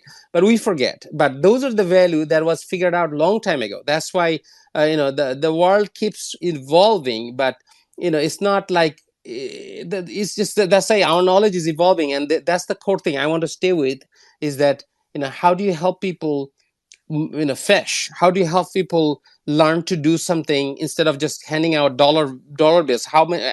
I ran out of it. I have 0.0 something it, and actually that happened yesterday because one of my friends' project, MacFly, which is a great project, a Parkinson's disease research project, they had a mint side problem because the MetaMask was giving them a warning, all kind of things. They got all freaked out, and I was there, and then I realized that they feel awful because MetaMask has removed their site from put them in a bad list, which for no good reason. I went and I said I'm going to still show MetaMask and that I can buy this anyway. So I hooked up with the smart contract, bought myself an NFT, from them. And so that was it. I ran out of it, but I have Matic. so I think it's going to be a great thing to have all the folks here help me. If you, and I think some of the people have already shown, and ATZ, it'll be great honor to have you be part of. It's an open source thing. There is, it'll get bigger if people see value in it. If you take this course, and I will give you an example. Project 1010, which is a super knowledgeable guy. You can ask him about business. You can ask him about many things about Web3. He knows. He's a great knowledgeable guy. He even says, I want to sign up. You know why? Because having a credential, having a NFT based a certificate that says I have been certified by an open source project, not by some project I paid money to. You can pay Udemy to get certificate. You can pay someone to get certificate, but this is no, you cannot pay. The test is control. I'm going to write the test. I developed the quiz engine for NBC. Okay, NBC. I ran engines, and you won't believe in the mid 90s. It used to at 2 o'clock it would be 20 megabits per second, and it was unheard of how much volume it took. So NBC, the people like that, so I know how to write quiz engine. So you will be just going into my quiz engine and say, all right, take the test. I will not be able to help you. This is randomized. This will be just load up questions for you and then ask you, and if you pass, you pass. But you get to take it again. There is no like, sorry, you have to pay again. No pay. Go keep trying it. Figure it out, and once you got it, you get a badge, which is NFT, and so it's going to cost me to move that badge over to you. But if I can do that in Matic, I would be very happy, because that's really really cost effective. But whatever, we'll figure it out. So once we have that badge with you, a certificate, and you can say I was certified by Web3 University, and here is my badge, here is my certification information, here is the thing. Only cash, though, I don't know if you it is you saw that it is KYC. That means you have to tell me who you are. You could not get it without telling me, because a certificate cannot be issued to an anonymous person. So that is the only point that I see there's clashes, that people are going to say, oh, I don't want to KYC, but I want to get a certificate. It's like saying, I want a driver's license, but I don't want to tell you who I am. So I don't think I can do that. So that's why it's going to be, there's going to be some already negative. I already got DMs for it, but I don't think that there is a way to do it. You cannot be anonymous and certified. So once we go forward, I see a lot of people going to go through this. I'm going to help them with everything possible as far as course, as far as the learning part.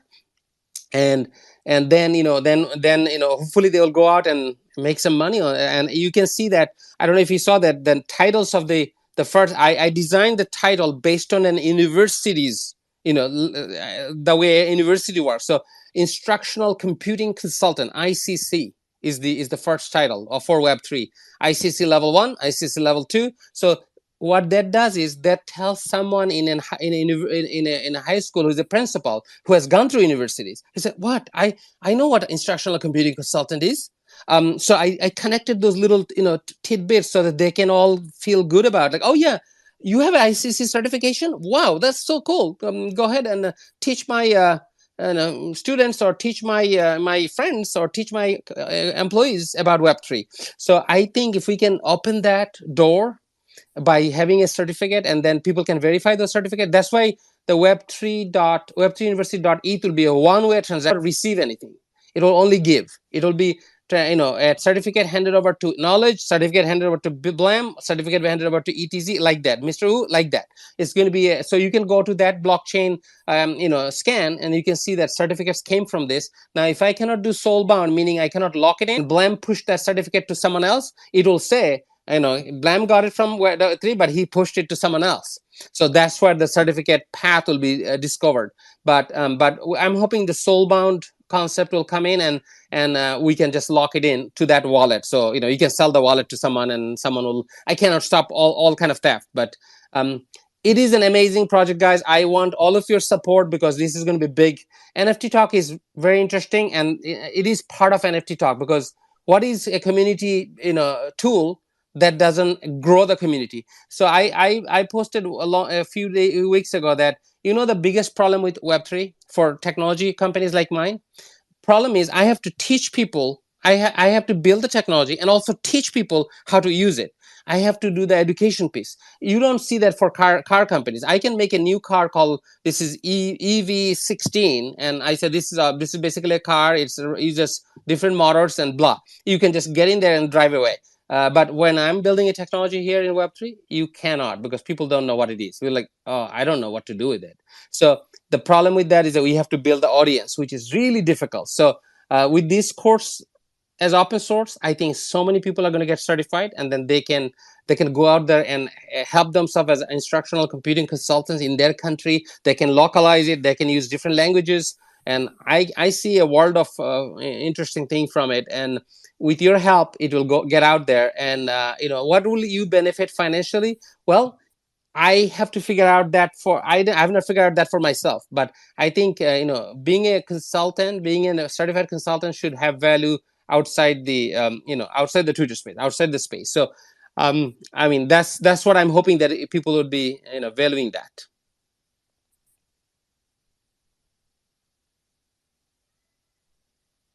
I put everybody to sleep. Okay, guys. Nah, No, yeah. Knowledge was asleep long time ago. Knowledge Kabir came in. It's time to I've sleep. been up the whole time. You're not Ladies up and there. gentlemen, there you have it. NFT.talk and Web3U. Hey, Knowledge, why is this room not being tracked by my system? Did you change something on the title? No. Did you have No. the same title beforehand? Yeah. Something happened. Maybe the title is too long. I don't know. So it didn't track it. So maybe, yeah, the Web3 tracker. I have this bot that I found. It, like, when I use the Web3 hashtag, it normally retweets me. It didn't retweet me. Mm-hmm. So well, anyway, you recorded it, so we can actually transcribe it. No problem. Awesome. So everybody is now like, okay, time to go to sleep. All right. Makes sense. Kabir, Makes I love what sense. you're doing for the space, man. When Thank I you, brother. get that certification, I'm definitely using it to brand myself 100%. Absolutely, you Digital should. consultant. You know what I Absolutely. mean? But it's not going to be easy, Knowledge. It's not going to be easy. I'm pretty tough guy when it comes to education. But I'll No. help you. I will help you personally.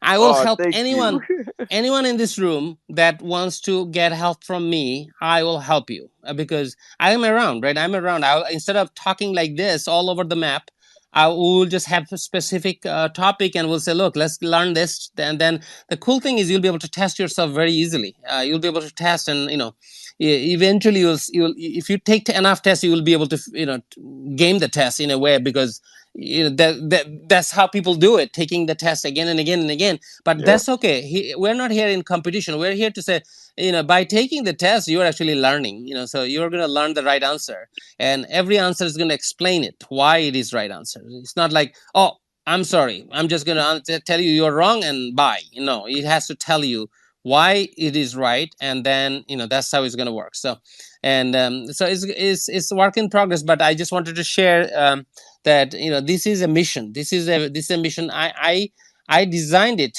the when I thought that you probably know him. His name is African Elijah Najio or something. I don't know his Twitter handle, but he's always around. He's a 19-year-old kid. He doesn't have a dad. He has a mother with a shop, and he was a pro football player in his neck of the wood, and he got hurt, and so then he couldn't do anything. He took his Android phone and installed an app to do pixelated art, and he made the art, came to my space one day with Meta and me, and started shilling. And we said, you can't shill. You gotta talk about yourself. He's like, why? I'm like, well, you gotta talk about yourself so we can learn about you before we can buy your things. Then he says, oh, okay, let me tell you about. Then he told us his story. He said, that story is more important than your NFT. Go put that story up in your Twitter and tell us, tell everyone. So he started sharing that, started following every single thing we do. So I started collecting, and then of course, like everybody else, tanking, and and traction is hard. And that's just one story. There's many projects that are not going forward with even good intent, but just because we just have bad time right now. But so I thought that if kids like this get disheartened and they leave the NFT, who is left? Who is left here to make it go forward? Because actually, it's the younger audience that's going to make it happen. They have the time. Sometimes in Elijah's case, maybe there's a lot of kids that can actually spend a lot of time on spaces, and they have time, so they can use that and push forward. So I think with the certification, they can be empowered, and they can go go with confidence, like Mr. Tim Brown says, go with confidence and learn, and then say, hey, I know something because somebody told me I know something. That's really powerful. If it's a certificate is often that it's just somebody telling you that you are good to go. I really like that. Thank you for sharing that story, Kabir. Yeah. Okay. No, it's an inspiring story because that is a challenge. Like, you want to be in the space, but how do you provide? How can you provide for yourself or for your family while you're learning? I mean, it is hard work, and you're right. There's going to be, time to get educated. I like what you said earlier about having different levels, and maybe a more beginner level, maybe an intermediate, and get different levels of certification in there. Maybe there's a way for him to start off in some sort of like entry level certification, so where he can start making some money right away, onboarding people or providing value somewhere, so that he can continue and not leave the space. That's exactly what I have. I've documented that. That's 3 levels, and the advanced level, I didn't even talk about it because I didn't want to bother with it. What about grants? What about grants for people that are trying to be educated in the so space? ETZ, I think you can help me with this, and anybody else wanted Mr. Wonderful, because you don't have a project, you should take on a project, which is this. We need to find grants from Cardano and other blockchains for kids like this, and everyone, and including yourself. I could help with that. Yeah, They want you to build on their blockchains. Like, I go to these events, I go to Empire DAO, I go all over the place. I'm connecting with these people near protocol. If you build anything, they'll just throw you money. You know what I mean? Like, that's the New York thing right now. If you're in the New York crypto space, you're thinking about near protocol because of all the funding they have in Avalanche too. Nair is so well funded. Nair is the second best funded project in the world. It's one of the best funded projects, VC funded to the teeth. So everybody who is here, here's what I would tell you. NFT talk or social talk, you guys know what I'm doing. That's my primary thing. That I have engineers for it. Web3 University, nobody's helping me. It's just 100% me. I cannot borrow anybody from my office for this. Okay, so I'm all by myself on this because I don't want them to be my people will get freaked out if I tell them that I'm doing this, because they know. But I'm just saying, we need to keep my engineering on social talk. That's my main thing. I'm going to do that. The Web3 University is a personal project. It's like writing a book for me. It's like writing a book. So what I want to do is, I will make, not weekly. This month is bad. This month is bad because of my operations lead not there. And in the first week of November, I have my anniversary. So I'm actually cooked for time. I cannot do much in this. I will continue to build the behind the scene, but what I like to do is tell you guys every week or so where we are at with the Web3. Once I have a pitch deck, knowledge, Dr. It's ETZ, Blam, Mr. Wu, anybody who wants to help, you will have the access to the pitch deck. Like, what is the selling point of this Web3 university? And then go reach out to protocols and projects and say, do you want to be behind to sponsor this? Then what we can do is create a fund for people, not for me. I will not take a dime from any grant. I will not take a dime. I will not be part of that. But anybody who's working in this should. If you're spending time, you should. So we'll figure out how to manage it. And then if the protocols want to say, we want to sponsor this, we want to show our logo in the Web3 university that we are a key sponsor, so we can have them sponsor things, and eventually, obviously, to make the certificate even more robust, we want to get local colleges, like local community colleges involved, because don't ever bother with universities. They will not go for it. The accreditation level and the textbook level stuff needed in university is a boring thing. Don't even go near. I have so many friends in university that they're just boring. What we'll do is go to community colleges. You want to, once everything is ready, go to community college and say, hey, I'm certified and here is what I want to introduce you guys. There will be professors, teachers say, you want to tell my kids this things? Go. So, so many ways we can bring this to the public and also give grants to people who need it. And so we'll figure it out. I have not thought it through, but I do think knowledge that there are protocols out there that would be interested in showing their badge logos on our Web3 university site, saying sponsored by Nair protocol, sponsored by Cardano and this and that. And the idea was that people who get their certification, get them a leg up, get them some work, get them something to earn, so that they feel good. And if we can create a job board there, I mean, as you know, NFT Talk already has a somewhat of a job board. I can easily attach a job board so that people can say we're certified and we're ready to work for projects, and we can create that whole environment.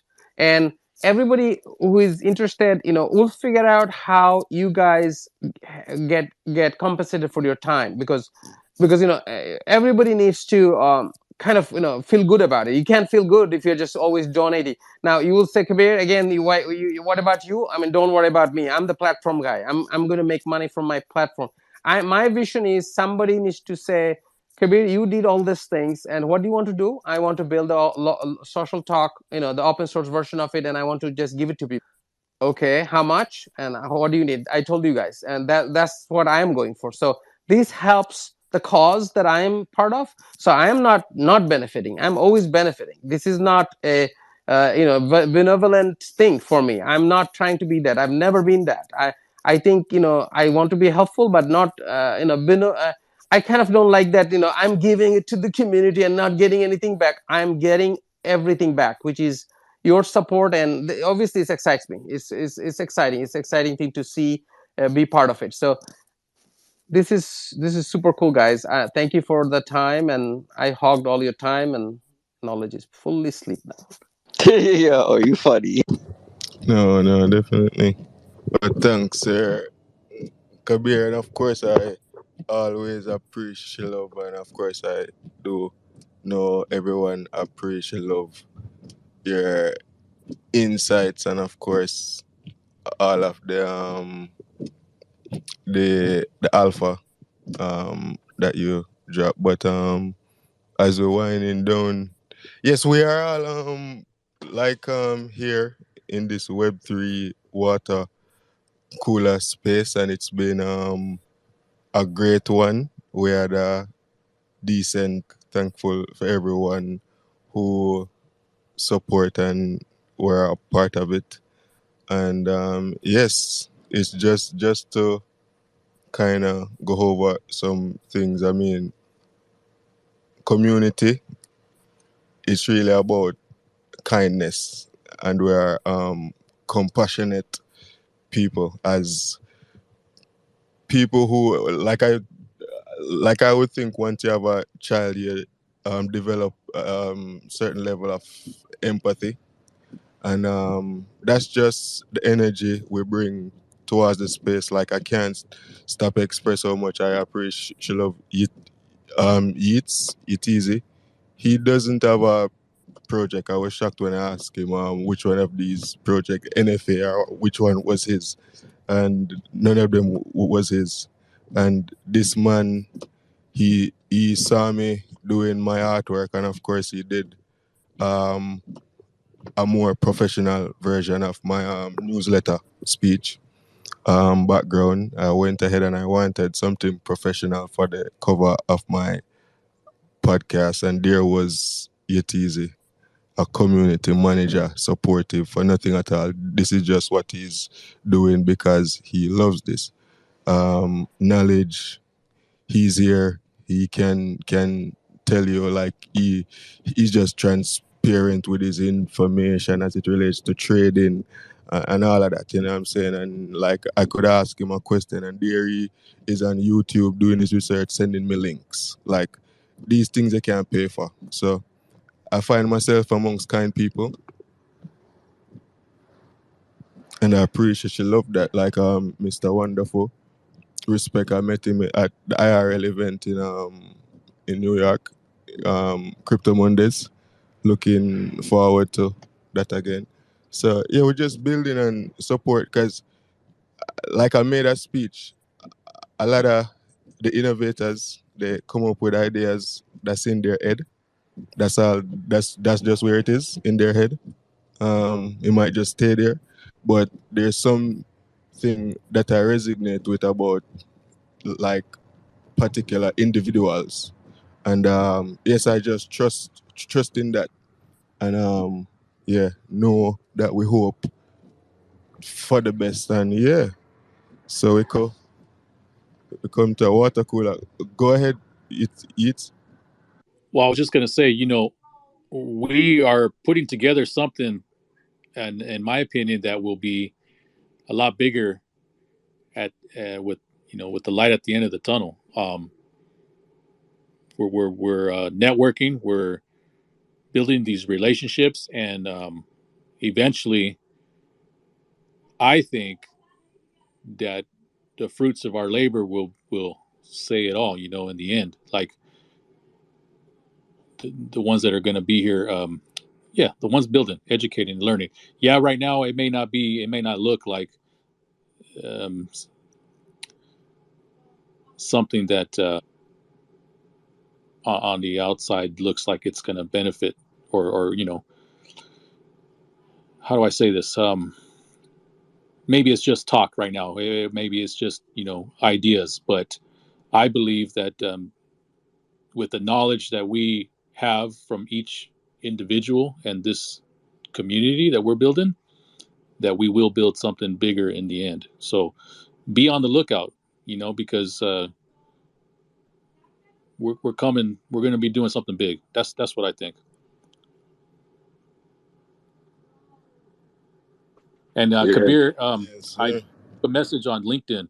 So hit me up on LinkedIn. I'm talking with the guy from Dubai, and I'm trying to see if there's any synergy there. And I would like to introduce you to him. So connect with me.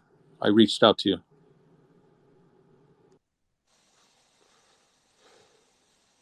And to add to that, yeah, like Yetizi was saying, it may be hard to see the light at the tunnel, right? Because it ain't the glitz and glamours that everyone spoke about. Not saying that's what uh, we came into the space, because what brought me to the space was the fact that I could buy a Z-run horse and own a stable of horses, right? It had nothing to do with like flipping the NFT. That was the project that attracted my eyes. The simple fact that you could own a horse stable, right? So I say that to say, I'm in here with different ideas, and it ain't glamorous right now, right? We got our head down. It feels like we with a master builder, right? And And it feels good, to be a part of something like this. Like, it's hard to get over on me, fellas. It's hard to pull a fast one over on me, man. I don't. I give everybody wisdom, credit, but and I can hear the genuine and the passion and his voice when he's speaking about these projects. And honestly, this is what I came into the space for, right? To be around things and to help build things. And I'm just glad to be here. And like I said, we could all feel the energy. It's just about, keeping your head down. And like I always say, it's what you do when nobody's looking. That's what's going to really count. That's what's going to get us all to the next place. It's what we do when nobody's looking. That's what's going to count.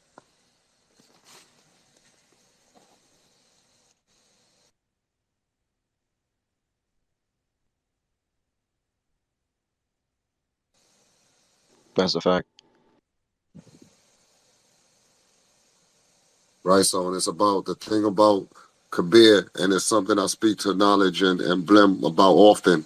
It's about putting your idea out there, right?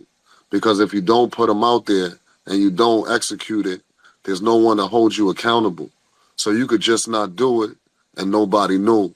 So when he put these ideas out there, right, like he said, this ain't done and that ain't done, but now he know, even if it's just us five in here checking, like, yo, where 3U at? I want to get certified, right? So now, so I that's why I like, put your ideas out there, right? So that builds up energy amongst us, so, and that's one thing I feel big about. Like, I'm glad that he puts them out there, and now we just got to polish them. You just got to put the coats on them. But now he's holding himself accountable to get these things done. And Bremen, I'm gonna tell you, that's something I preach to them. A lot of people say, "Oh, I don't like to do it because people hate ideas," and I understand that. To each his own. It ain't no one size fit all when it comes to business. But I feel many people do that to not hold themselves accountable. So if they don't follow through, nobody know.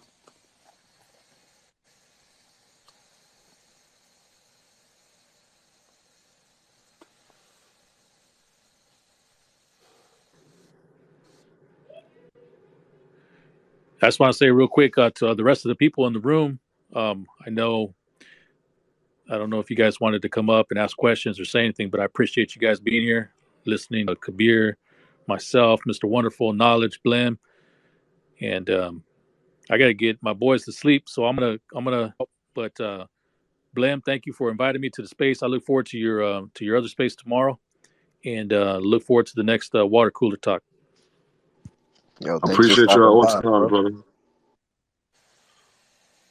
Yeah, blessings. It's yeah, I'm in transit right now, and yeah, we're on the hour, so thanks again. Gratitude is a much for everyone who made this space a productive one. And again, you already know it's BLEM, Best Lives, and the BLEM is the acronym for Best Lifestyle Embracing Morals. Tune in tomorrow for the debut of my official podcast for the music project I'm working on with the theme track Self Reliance. And yes, of course, thanks for Sir Kabir, who will be a speaker, will be speaking about money and crypto, as well as Matthew Good, my friend from old alma mater, high school bridging. You will be speaking about that. So I'm excited about that. I'm on my way going in now. And then, of course, you don't know to get some rest up for the day tomorrow. So bless up everyone. Thanks for joining. Um, if any of the hosts want to say anything before we wrap up completely. Yeah, and before we shut it down, to people in here that's listening, like, take action, right? We could all sit in here and say we're about to do this, and right, we could have waited days to just, or months, because a lot of people's waiting around for the perfect time, right? There is no perfect timing, right? Let's start getting things done. Y'all hear what we talking about? If anybody wants to be a part of that, you can reach out to any of us in the room, and This is a room built off professionalism and kindness. Like, right? We're not here to talk, like different things and different strokes for different folks and different times for different things, right? So we want everybody to know this is a safe space, right? We're about educating, and bringing people into the space safely. We're about, safe conversations and, thank you for tuning in to the Web3 Water Cooler. Me and my co-host, Knowledge and Blend Media. Every Tuesdays from 9 to 11. We talking crypto, metaverses, music, and we thank y'all once again. Word, I appreciate all y'all for stopping by. I'm gonna post this up on YouTube most likely, so we'll have this recording forever. Real quick, and for any of those people who are trying to learn to develop on the blockchain and Web3 pages, my advice is just to build something and put it out there. I mean, even if you're just trying to upload some GIFs as NFTs on the blockchain, just going through the process and getting those first nerves out of the way will really, really make you more confident in building these type of things. I mean, I just deployed my first Web3 page, so it took me like maybe a month to do something mad simple, but now my confidence is through the roof, and I feel like I could build out contracts like nothing. So my advice to those developers out there trying to build something, just do it. Just do it. Build it. Put it out there. Even if you don't have no marketing plan or nothing, because I have actual NFTs on there, but I'm not really looking to sell. I just wanted to get something out there. So yeah, man, if you're trying to become a developer, you're trying to build something in the blockchain, just do it, put it out there, and, do a big post to yourself. There's only about 20,000 to 40,000 developers that can actually build on the blockchain. So, that's a very, very small percentage compared to 7 billion people.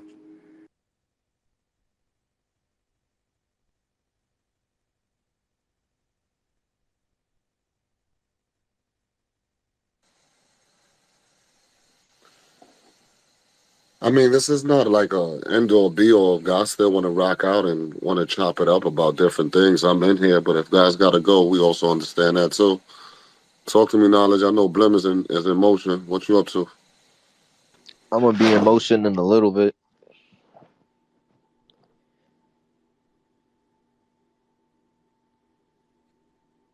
I'm chilling though. I guess on the topic, if y'all want to go ahead and check it out, it's called germs.xyz. Very simple, very cute stuff. But yeah, I'm very proud of my work, man.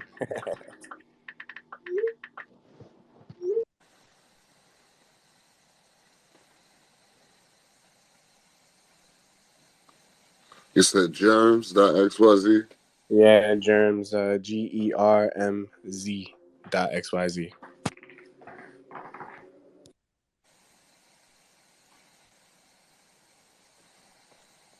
All right. So how does it feel having a boat in the water? What Oh what man, what I mean, like I what said, what, man, it what took are me. you?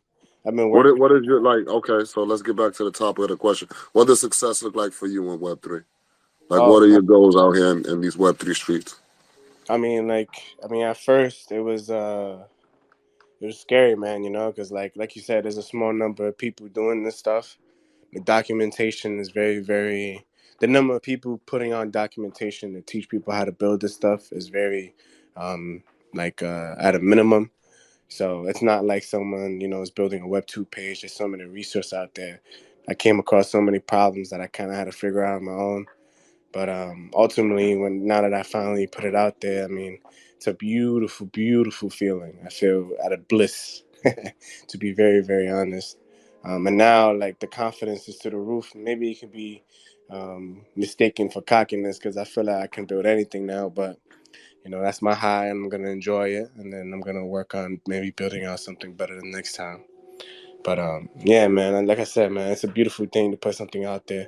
Like Wonderful said, put a bow on the water. I've actually never heard that saying, and I like it, so I'm gonna start using it all the time. But it's a dope feeling, man. Like I said, I can't even explain the feeling, but it's a dope feeling.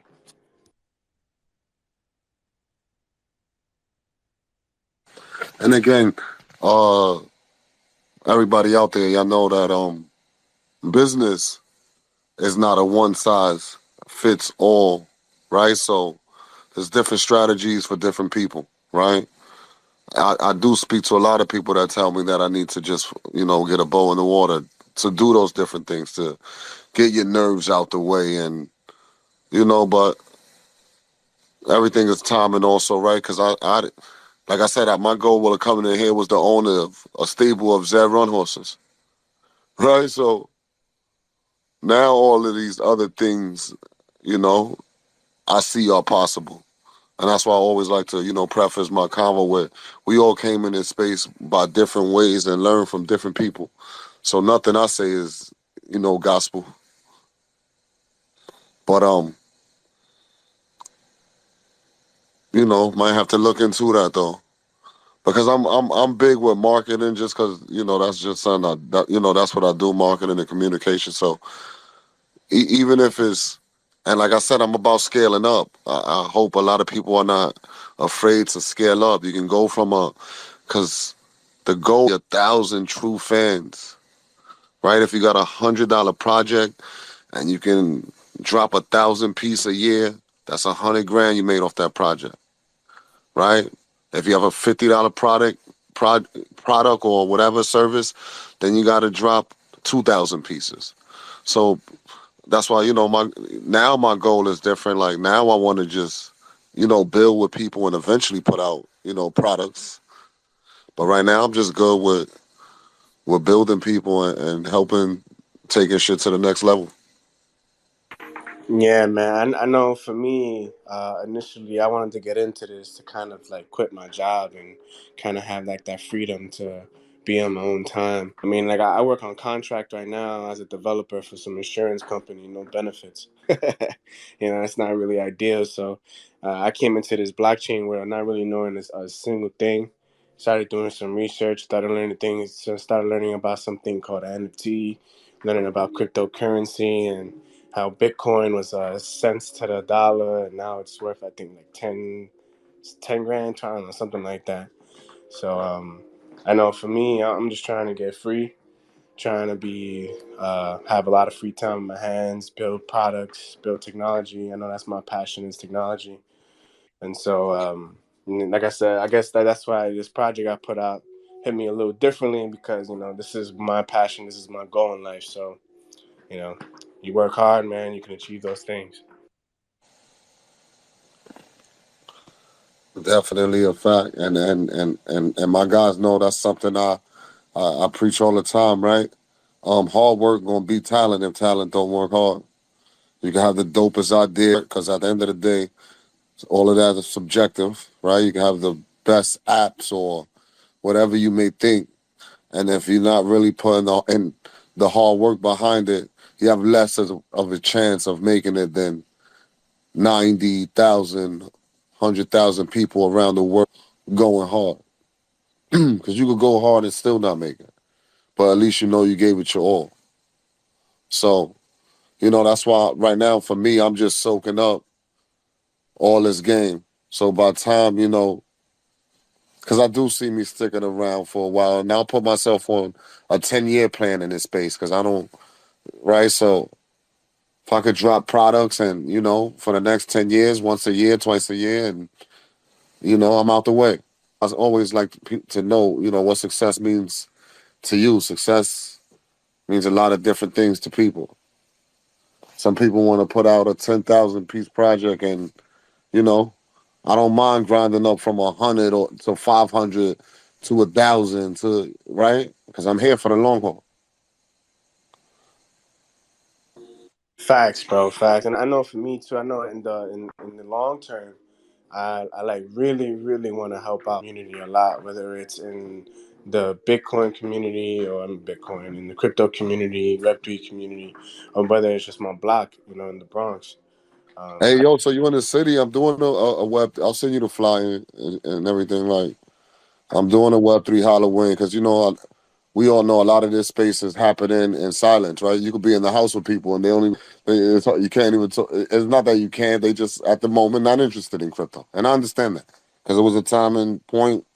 Somebody probably mentioned it to us or we read it and we wasn't interested, Hell no. right? So Especially this is like, years this is ago. no pressure. Come let your head down and be around people when you're talking about the space. It ain't foreign. but also, it's just an event. I like to I'm about onboarding and bringing new people into the space. So, I like to have Web3 rappers and traditional artists, right? Because you got to create these safe spaces and they get people actually doing it. Same thing with traditional, drawing artists. I like to bring them around, people doing Web3 art. Because we got to create these safe spaces for these people. They're not going to just go into it. I got friends and, I'm not an artist or nothing, drawing wise. So it's hard to explain to them, but I got to create the space where I know people doing it and now they feel safe. Like, all right, fool, it ain't. Right? Because, like I tell people, that article with Kim Kardashian is big just because the crowd she's for the masses, right? So you don't have 100 million followers and not be for the masses. So just all her following know that this was a scam and that just sets us back a little bit. Because it's not the amount of the scam, is who's involved in it, right? There's certain people only we know their names in this crypto world. Like, so the world don't know who they is, so it's like no harm, no foul. But this was all over TMZ and Eyewitness News, and this was the talk of all of television today. So Yeah, but that really sucked when that came out. But I don't know, man. I think the community will bounce back from that only because there's people like you, people like me who are passionate or kind of believe in it, or who are doing it for different reasons outside of just making NFTs and selling them. So and we all got to understand they came in at a different time, right? See, well, right, everybody got to understand it's not them doing it. It's their friend that's saying, "Hey," you understand what I'm saying? Like, the early people knew the technology, so there was, of course, early money grabs to do a 10,000 collection, pay her whatever we got to pay. We gone. So, I'm glad she was just held accountable. So now others know, like, you'll just be held accountable. So the space getting cleaned up is good for the space because I'm not about beating people and people getting ripped. Like, that's not what I'm about, man. Like, I don't even want to be around people that's doing it.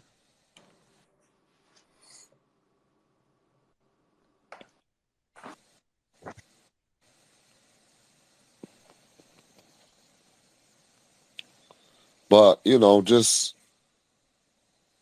it's on us to don't get discouraged because I don't think I still haven't brought one person officially into the space, right? Like, because it's tough, right? But there's tools, right? So it's tough. I don't get discouraged. I keep trying, you know? nah, hell no. I mean, we're hustlers, right? We're from the city, so nothing's gonna really stop that. But for those individuals who don't really have that same hustle, it's tough for them to kind of commit to something that they see, you know, that might not be as lucrative to them, especially if they're just looking to make money.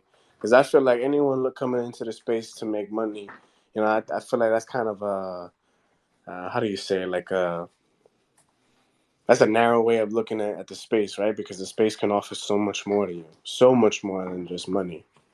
But see, it depends who brings them in the space. See, anybody I talk to, I let them know you're not, NFTs and all that stuff is fun, but you're not coming in the space to buy. You coming in to create something. Facts. So it really depends. Like, I don't want nobody really coming in, and I don't mean nobody, right? Because there has to be buyers. But I try to let people know, like, you're not here to just, buy NFTs, and like, you're here to figure out, because everything is not about, selling NFTs. There's gonna be a million different use cases for this technology, Yeah. right? So that's one thing I let people know. Like, nah, try to figure out how you can create something.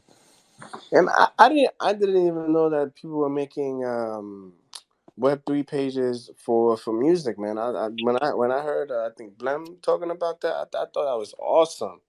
I looked at the site and all that. I was like, wow, this is crazy. I didn't even know this was a thing. So that was really awesome, man. But yeah, and then on top of that, Kabir talking about making a Web3 university.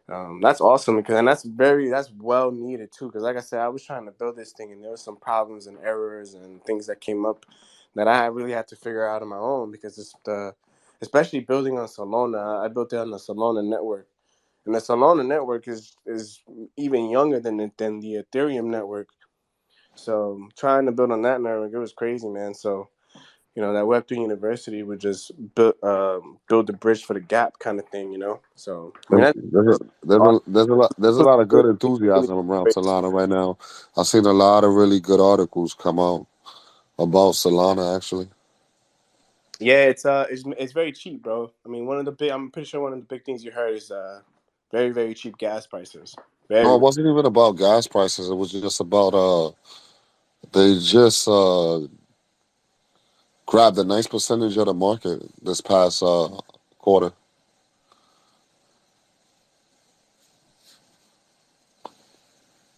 Yeah, I gotta look into that. Like I said, I just came into the space not too long ago, so my brain is still absorbing a lot of this information.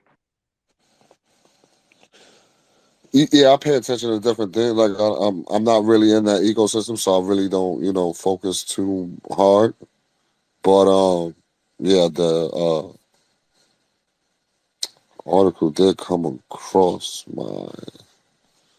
See if I can find it. Right. Yeah, Oh yeah, the what it says. Oh, me Solana NFT ecosystem September growth rivals Ethereum. NFT trading volume soared on Solana in September, despite recurring network outages. So it's Solana's market share rose from 7% to 24% in the last 6 weeks. So it's some pretty good news for over there. yeah, it is. Cheaper gas prices. Blockchain works faster too. Only thing is the main network is still in beta, so they have a lot of outages and stuff, which kind of scared developers. But I mean, I think anyone would take cheaper gas prices and cheaper anything. I mean, even to deploy onto the blockchain, man, it's way more affordable than Ethereum. But I don't even think it's also the fact that a couple of good projects. Well, I thought was good projects. I'm not even sure since you're paying attention to that ecosystem. What's going on with that youth project? If you're paying attention, the what um, the youths. Utes? Mm. I haven't really been keeping up with that side. I've been keeping up more so on the development side of things, man. All right, copy. Yeah. But I actually have to get off, man. But Mr. Wonderful, if you can send, you said you're having an event. Yeah, I definitely want to get next to you, my brother, and it was a pleasure chopping it up with you. Yes, we'll be in tune. Ain't nothing no rush, but we'll definitely be in touch. I bet, man. I appreciate the love, my brother. Yes, I know we on New York time. Yeah, it's 9 to 5 to get to tomorrow. I can dig it. Yes, sir. Like I said, I'm I'm on the same boat with you, baby. I'm on the same boat with you. facts. But yo, thank you guys, everybody. It Yo, was thank you for really really stopping by. space. I'm definitely gonna be tapping in every Tuesday with y'all. So thank you, Knowledge. Thank you, Mr. Wonderful. Kabir, great shit. And yeah, man. I'll be in touch. All right, guys. Thank you. All right, my brother.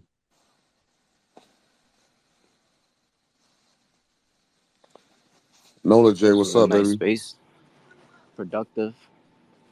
It's always good when you can let out some of that information you've been taking in, right? It's not good to keep it to yourself. It's always good to share. Definitely that Web3U would be something I would have to try to like get a couple of these centers in my neighborhood to sign off on, like, right? So I like the things that's happening in the space because, like you said, or like I say, like at the moment, my 9 to 5 is my business partner, right? And I use that term because at one point, it's gonna come a point in time when me and him is no longer doing business, and that's cool, right? So it gets the shit done now. I'm not working. I don't meet y'all guys. You understand? So timing is everything, and shit Kabir's working on. I'm just glad to be a part of things like that, right? It's opportunity, right? So, and that's what I say. A lot of people, and I understand because we all get information from different people. But look, the power is decentralized, right? People could say, The information was decentralized before, but now look, you're next to a dev that he just doxed his whole self, showed you his enterprise company, right? So that don't happen in well, let me not say don't, but it hasn't happened for me in Web2. And I've been in there, a little later than others, but let's say the last 5 years. So, opportunity is probably more decentralized. And you got to understand, if a few things get decentralized, then that's still a plus there. Where it's going to take, we all know, increments and increments to get to total, right? But we got to take the bits and pieces, and I see one as opportunity being even more, right, accessible. And it just came from being in a space, because if you're not in the space, this don't even, the ambassador means nothing now, but it means nothing to who? It probably don't mean nothing to somebody else, but to me, that means something, right? I'm able to let people know, right now I just became the ambassador for such and such project and blah, blah, blah, blah, blah. So it means something to me, so. I like tech certs. That's my thing. So I got a tech degree. I got a computer networking associate's degree, and I was doing my bachelor's in network security, but I stopped taking my bachelor's, stopped doing the bachelor's. I found a better route. But I like certs. Certs is how you get paid. Certs is how you show your knowledge. College is bullshit. When I was in college, everybody cheated. Like everything, everybody cheated on everything. So I don't see like people being like logically there because you have a degree. Um, Now look, that works for you, right? But see, you gotta understand, college means different things to different people, right? To billion-dollar corporations, guess what college means? You show that you could discipline yourself for 4 years to get this certificate. I don't care how you got it. Whatever you did it for this amount of time. So yeah, I understand what you're saying. Them shits don't mean nothing to me, because I could chop it up with anybody, because you got to understand, I received a master's from outside, right? Like I'm in one of the most diverse neighborhoods probably in the city, right? So yeah, and I agree, college ain't the end all be all, but you understand different people look at it for different things. Let's take Target, because you got to understand, a lot of things is not for you and I always want people to know it's not a you and I thing. It's not, and when and I don't mean me and you, I'm in general. These are general comments. Target rather hire the person that did the 4 years in college than, you understand what I'm saying? Yeah, you well, So those college certs gives you mean that different that things pay for raise and different everything people. too. Yeah, Now it all depends what you want to do. Now certain things, people, I don't think you should go get, to each his own, right? I don't think you should go get a business degree in college. Not in this day and age. Right now, if you got to go be a doctor, a lawyer, you understand what I'm saying? But I don't really think there's a reason to go to college at this point in time for an engineering degree, right? But a business degree, no, I don't think you should go get that in college.